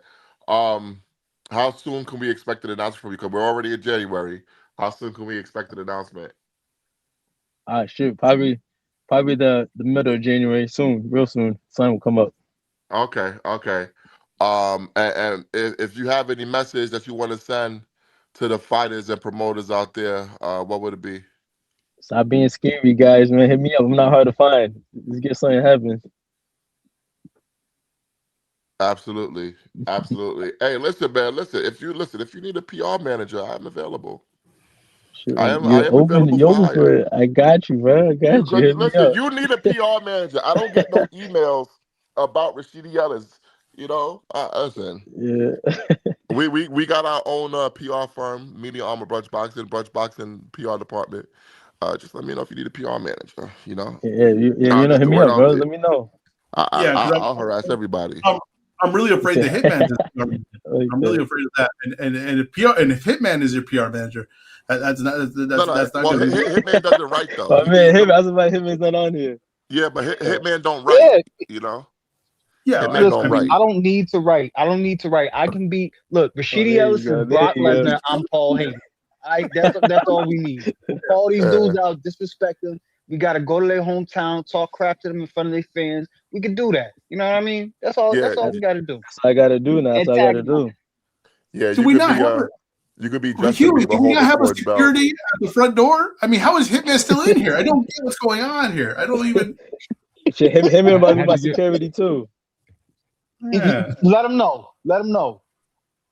That's hilarious, man. But listen, Rashidi, I 100% appreciate you for joining us today, man. Taking some time out your busy day. I know you are a very busy person. I do understand that you had a baby recently, so congratulations. Thank you, man. Appreciate that. Appreciate you for having me here. Hey, man. But we're gonna lock in, man. We're gonna lock in, man. Because listen, I want to help. Let's do this. Hey, for sure. Let's do it, man. All right. Let's go. Rashidi Ellis, ladies and gentlemen. I appreciate you guys. Have a good one. God you bless. too, brother. Happy New Year's. Happy New Year. I'm not gonna lie, Ezra. I was afraid that he was gonna play that crazy sound that he played last week. That was supposed to be applause. When you said for the applause, I said, "Oh my God, you can't be playing that. You can't be playing that." That was the opening the gates of hell. That noise, man. That was insane. Oh man, hey, what's your thoughts on Rashidi's situation, Ezra? I hope the things open up for him. I hope things open up for him. The only problem in boxing, and listen, we have a lot of issues in boxing. We have a lot of, like I said, we gotta be positive, try not to be negative. But it's like the business part of it. If you don't, if the right people ain't in your corner, things ain't gonna happen for you. We know that. Like, here's the thing with the Junto fight, right? You knew in the close fight that he was not going to lose that decision. You knew he wasn't going to lose. I didn't know that, actually. You knew in the close fight. We all had the feeling I didn't know that. Maybe you knew that. I didn't know that. Okay. In boxing, who's in your corner really matters. Who's pushing you really matters.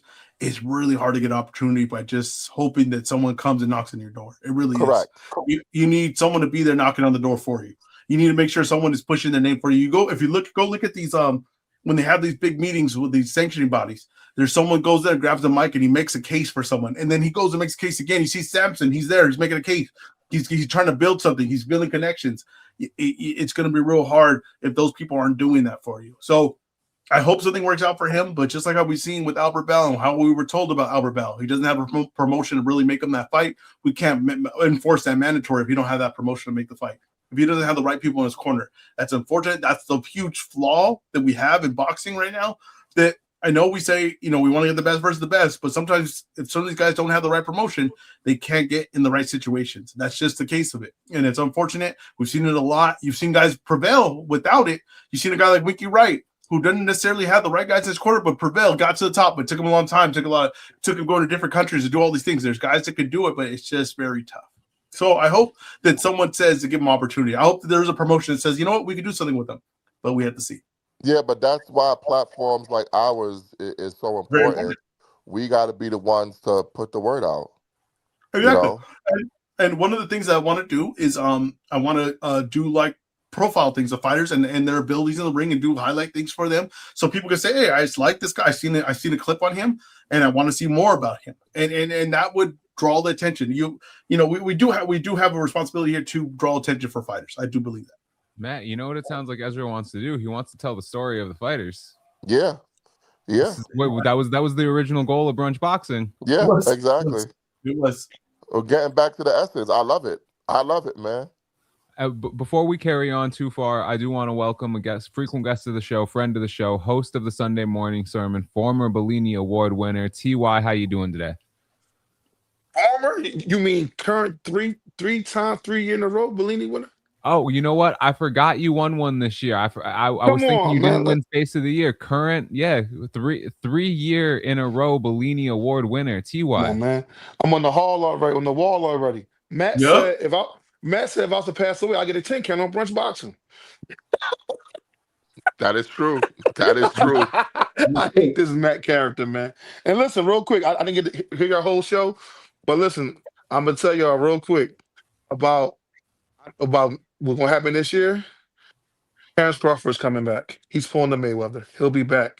He'll be back by September. Oh, I Hey, believe you that know too. what? That's the next part of the show we're gonna get into. Our boxing You ain't New my Year's bad. I resolutions and apologize. I predictions. apologize. No, you My perfect bad. time. Look, Perfect y'all time. got You transitioned. You Perfect you segue, Matt. segued into that. You segued into that section perfectly. Oh, yeah, 'cause I Now, seen it was 110. I knew I started at 11 o'clock. now, why is it you believe that Terrence Crawford's coming back? Because people don't understand. Yes, he's his own man, but he's a Floyd Mayweather fan. He's pulling the Mayweather.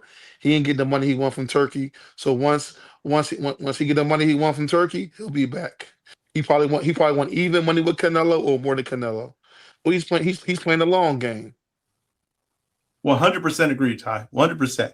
I think that when they had signed the fight, there was terms for a rematch. I don't think he likes those terms anymore. I think he realizes how big of a star he is. Out this W, he says, now we come back, it's 50-50, baby. It's 50-50. I ain't giving them nothing. I'm taking what I want, and that's 100% what I believe. I believe that September you will see Crawford versus Canelo. Number 2. I 100% believe that. What you think, Interesting. Matt? I think Crawford's retired. Okay. I think the only way we see Crawford back in the ring is if it's an exhibition. I don't think we will see Crawford in a professional fight going forward. Okay, you know Matt. what's funny? Oh, If real he quick, I got a question, retired, Ezra. and then he went on a media circuit. That's pretty Hey, funny to me. I got a question, Ezra. Go Now, ahead. if you had to bet your money, Mm-hmm. who you gonna see in the ring this year? Terrence Crawford or Earl Spence?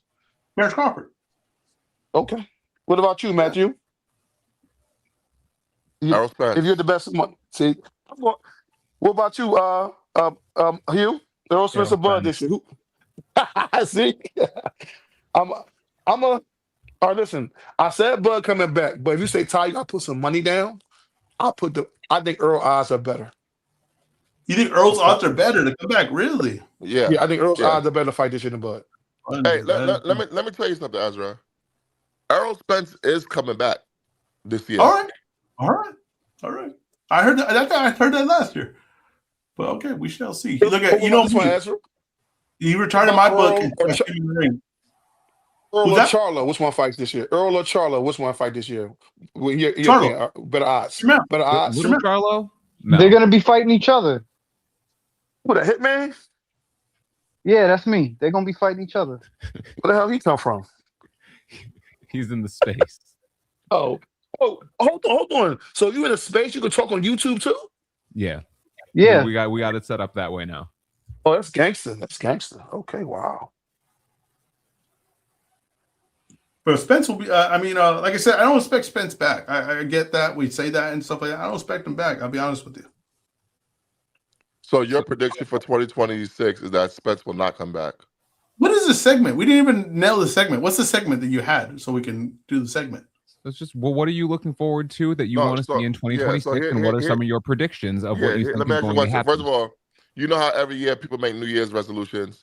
I'm going to Yes. get in the gym and lose weight because Yep. they want to better their lives. Yep. What is your New Year's boxing resolution that you want to see for boxing to make boxing better in 2026? Consistency. I want consistency. Give me a fight every weekend. Give me something to talk about, because as long as I'm talking about it and you get people keep talking about it, they will flow into the next week and they will flow into the week after that, and it will compound. Give me consistency. That's what I hope for boxing this year. Of course, we want great fights. Of course, we want that. But you know what I realized though? If you do enough boxing and you do enough fights, a lot of good fights start happening. A lot of good stuff starts flowing together, and you start getting stuff that you didn't ever expect to be that entertaining. As entertaining, it turns to be very entertaining. So give me consistency this year. That's what I want. I think boxing was at a really, really, really good spot when we had fights every weekend. That's it? Just one? Okay, predictions, right? So prediction for 2026. I don't think Earl Spence is coming back. I think Canelo Crawford will fight. I think that Atama will be considered at the end of this year. He'll be a world Shut champion. the fuck up about Atama. I think Atama will be a world Shut champion the this year. fuck up about hold on. That's a Atama. bold prediction, saying Atama's going to be a world champion by the end of the year. I think Bam is fighting the winner of Inoue Nakatani. Oh, good luck. I believe, you know what? I believe Tank Davis will be back this year. I wasn't on that side. I'm going back to that side. I think Tank Davis will be back this year. We might not care for the opponent, might not whatever, but yeah, Tank Davis will be in the ring this year. Hey, Ash, you stole my thunder, Ash. Stole my thunder. I think next winter we get the big fight we want to see. I think we get Shakur versus Tank Davis next winter. Whoa. Okay. That's the biggest fight that can be made in boxing. And I'm saying it. Davis versus Stevenson. I got another one. I got another one. Ryan wins the rematch. Oh, that's not good for boxing. No. I'm gonna leave it at that. Against Haney? Wait, against Haney or Rolly? I'm gonna leave it at that. Ryan wins the rematch. So hold on, Ash. That means you saying he beat Barrios? Mm-hmm. Yeah. Okay. Wow. So listen, I love boxing. It's not perfect. It could improve. Here's my boxing New Year's resolutions, okay? I think to make the sport of boxing better, I am imploring Jake Donovan, Keith Idek, Dan Rayfield, Mike Coppinger, Matthew Brown. Hey, that's me. Hey. I am imploring you guys to up the boxing coverage and do better with the boxing coverage. Okay? To me, that is super important because, believe it or not, a lot of people turn to our platforms to know how to feel about a topic when it comes to boxing. They turn to our platforms for news and rumors and stuff that's going on in the sport of boxing. We are the ambassadors of boxing. You know, Turkey Alley Street has his ring ambassadors. The media is the boxing ambassador.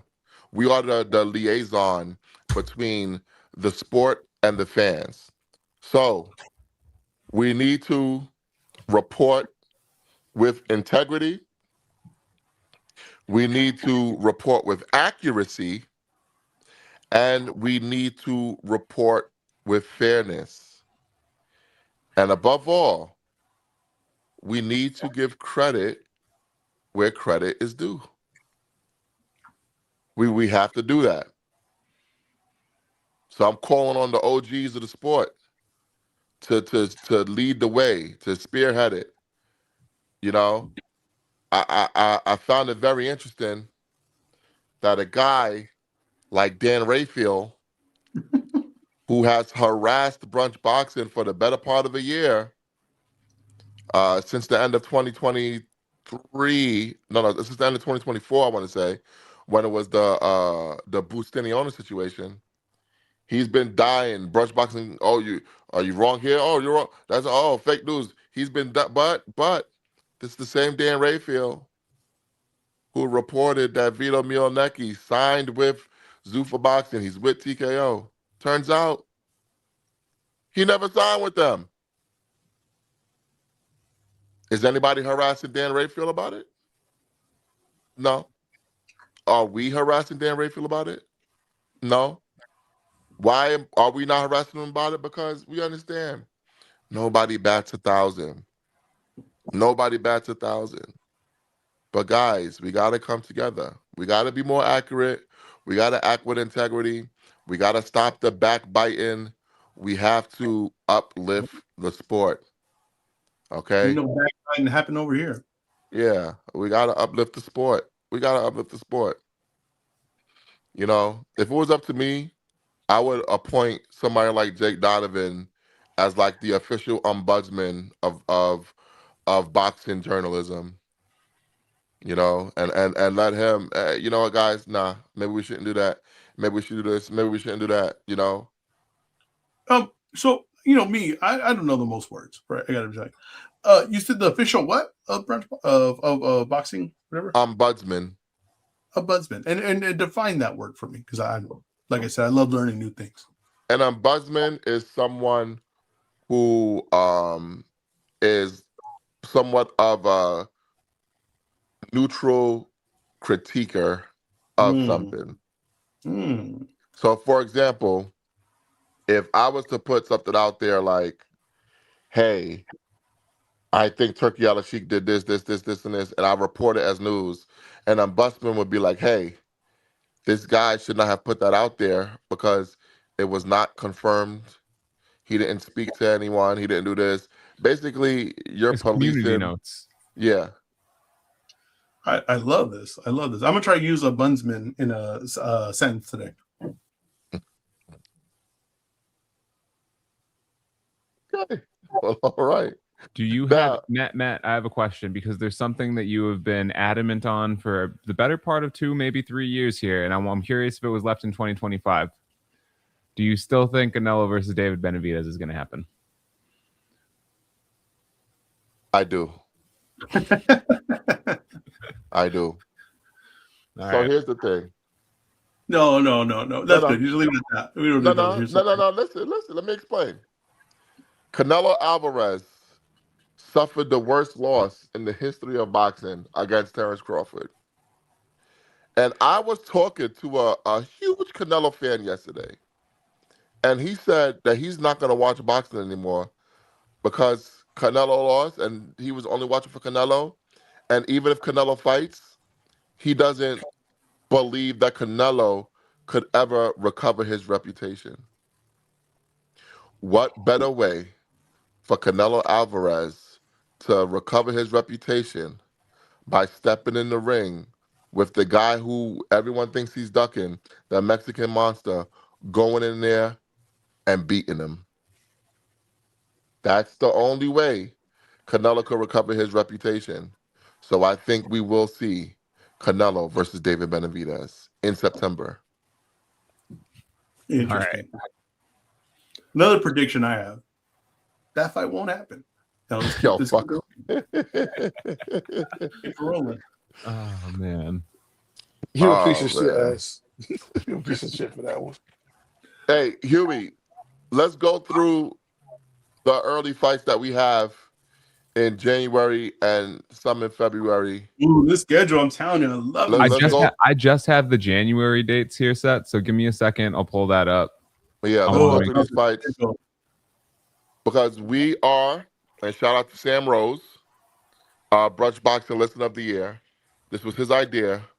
We're going to track all of this, and there's going to be consequences and repercussions when it comes to predicting it wrong.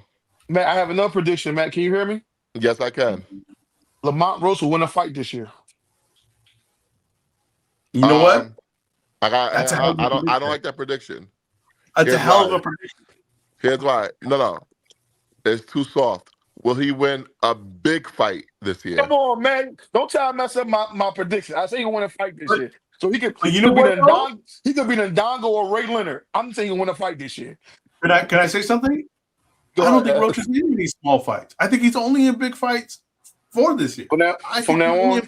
Yeah, I think Roach is a star in boxing. People have to face this. And he's a hell of a B-side for a big A-side. Like, I think Roach is main event only, and I think he's only big fights. Now, say if he fought Russell, okay, how big of a fight that is? I think that's a damn. That's a big fight. I think it's a big fight. I think personally, that would draw solidly. Huh? That's a big fight. Yeah, that would draw well. Yeah, right. So that's what I'm saying. I don't think he's in. I think he's crossed over. I think he's a big name in the sport. I have a prediction. All right. I think Lester Martinez's reputation will take a hit this year. Well, I mean, if you listen to the rumor report or you listen to some of the things said today, I mean, well, there you go. Listen, I'm hearing that they turned down a fight with Trevor McCumbee too. No. Wait. Hold on. Was that going to be on this undercard that he's rumored to be on? So from what I was told, that wasn't going to be the fight. They want to fight McCumbee over the summer. Oh, he wants to build up to McCumbee? Yes. What? That's why I said my prediction is his reputation is going to take a hit this year. That doesn't make sense. He's a damn good fighter. I don't get that. Hey, I don't get it either. Let me tell you Ezra. something though. If they build up to a McCumbee fight, I'm gonna be snatching my Bellini award back from Gary Jonas the same way T.I. snatched the chain off the girl neck at ATL. Oh my God.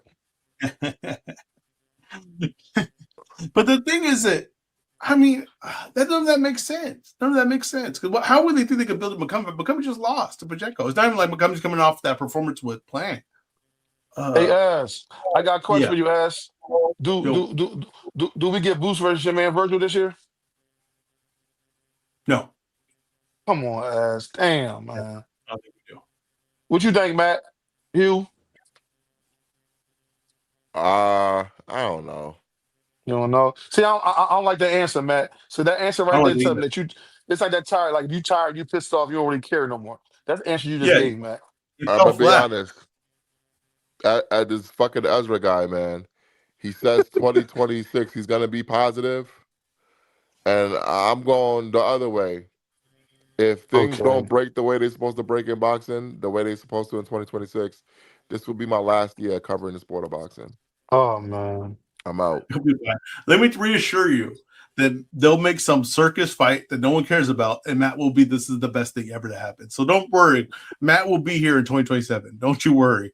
It'll only take some nonsense Pacquiao Floyd fight on Netflix to Wait, hold on. That's not nonsense now. Come on now. Okay. Don't worry, guys. Don't you worry. Don't. Hey, Matt, did y'all talk about? I don't know if this will be boxing news, but some people reporting that Mayweather broke. Is that considered boxing news? Did y'all talk about that? Nah. Okay. Nah. That's not boxing. Nah.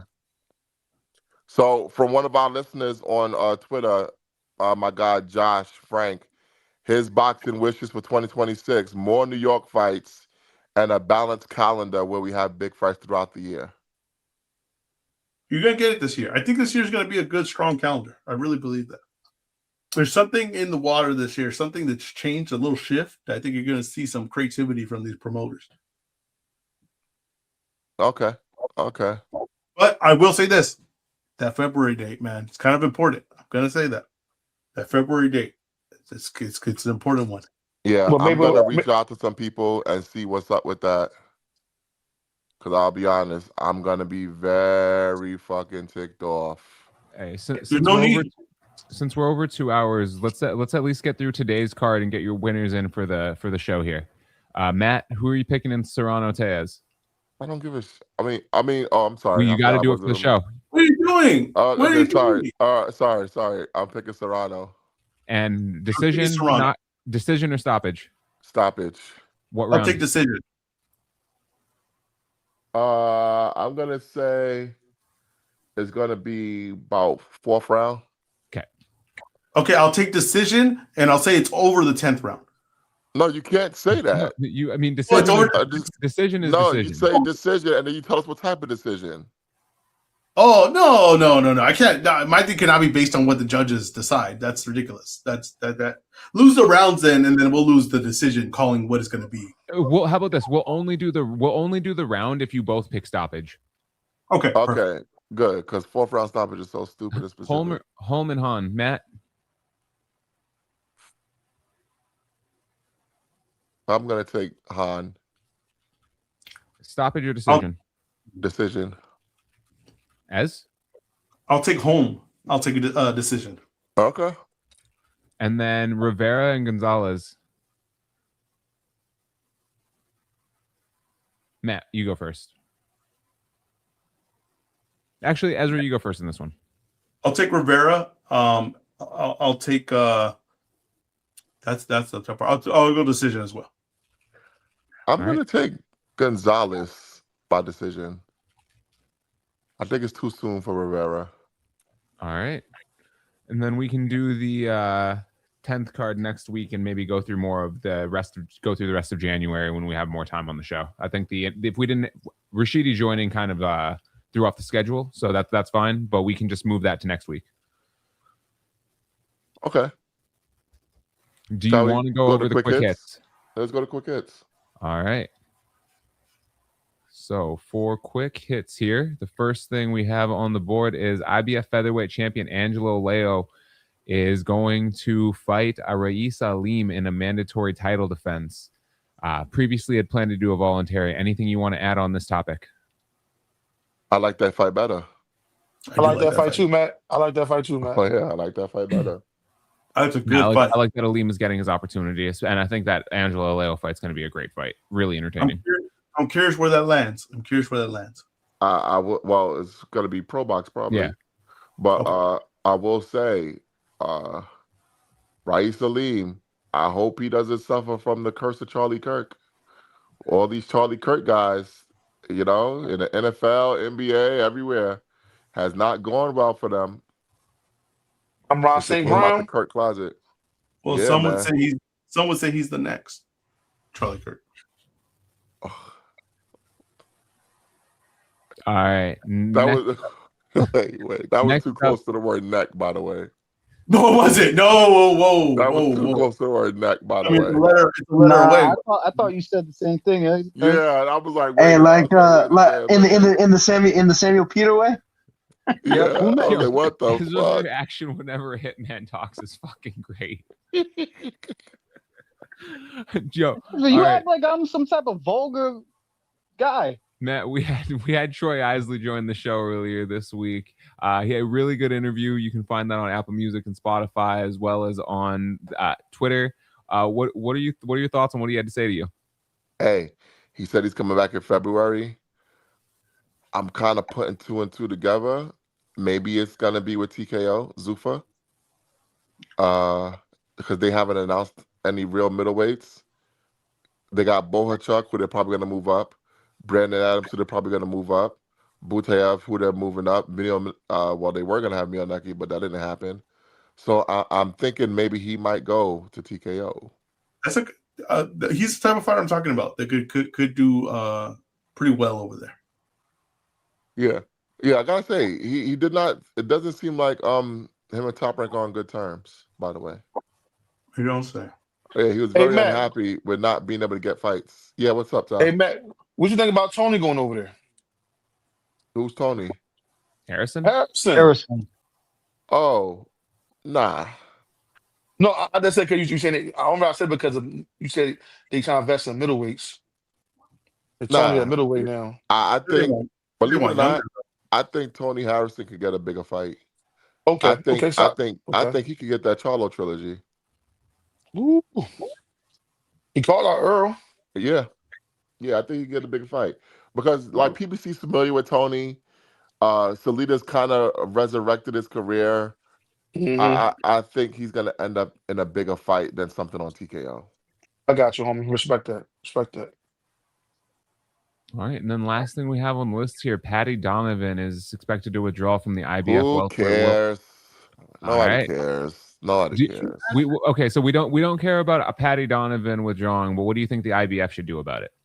I think Liam Paro's opponent. I think they should name Paro the mandatory, like outright. Okay. Just name him mandatory. No, name Devin Hayden the mandatory for the IBF. Yeah, do something unprecedented. All right, so they should order Paro versus Haney. I'm down for that too. Come on, Eddie Hart and Crocker over there, man. Eddie trying to hold that belt hostage, man. Yeah, I agree. All right, Matt. Close out the show. Hey, listen. We promise nothing. We'll deliver even less. Got nothing for you guys today. But I do want you guys to hit the Cash App though. Cause my man Ray, my man Ray, you son of a bitch, Ray, He still ain't hit me back yet. This goddamn guy Ray, man. He screwed me. He screwed me out of $100, that Ray Jackson. What do you mean? What happened? Explain the situation. Oh man, bro. Ray hit me up, right? Hold on, he No, buying cars and shit. Matt, you don't gotta air this on. You don't gotta air this on the show. Take this offline. No, goddamn it. He hit me up during the Okay. Jake Paul Joshua fight. This is why the fight was already going on the first couple rounds when Jake Paul was winning. Like I told you, Jake Paul was winning because even Ray thought that. So he said, "Yo, real quick, $100 Jake Paul by decision." I said, "All right, cool." So I put. He said, yeah, and then he said, "I'll pay you back, no problem." I put $100 on Jake Paul, and then 3 minutes later he got knocked down. Fucking Ray hit me up. You ain't really put the money on that, right?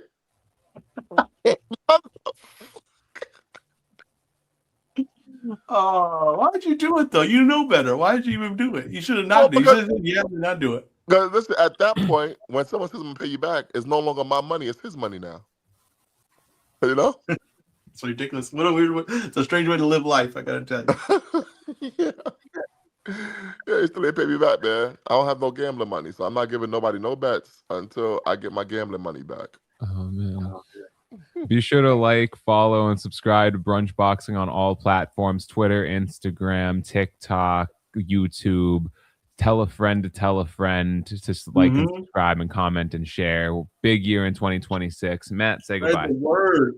Spread the word. And thank you to all the people that were guests. Ty, Lord, thank you to Rashidi. Am I missing anybody else? And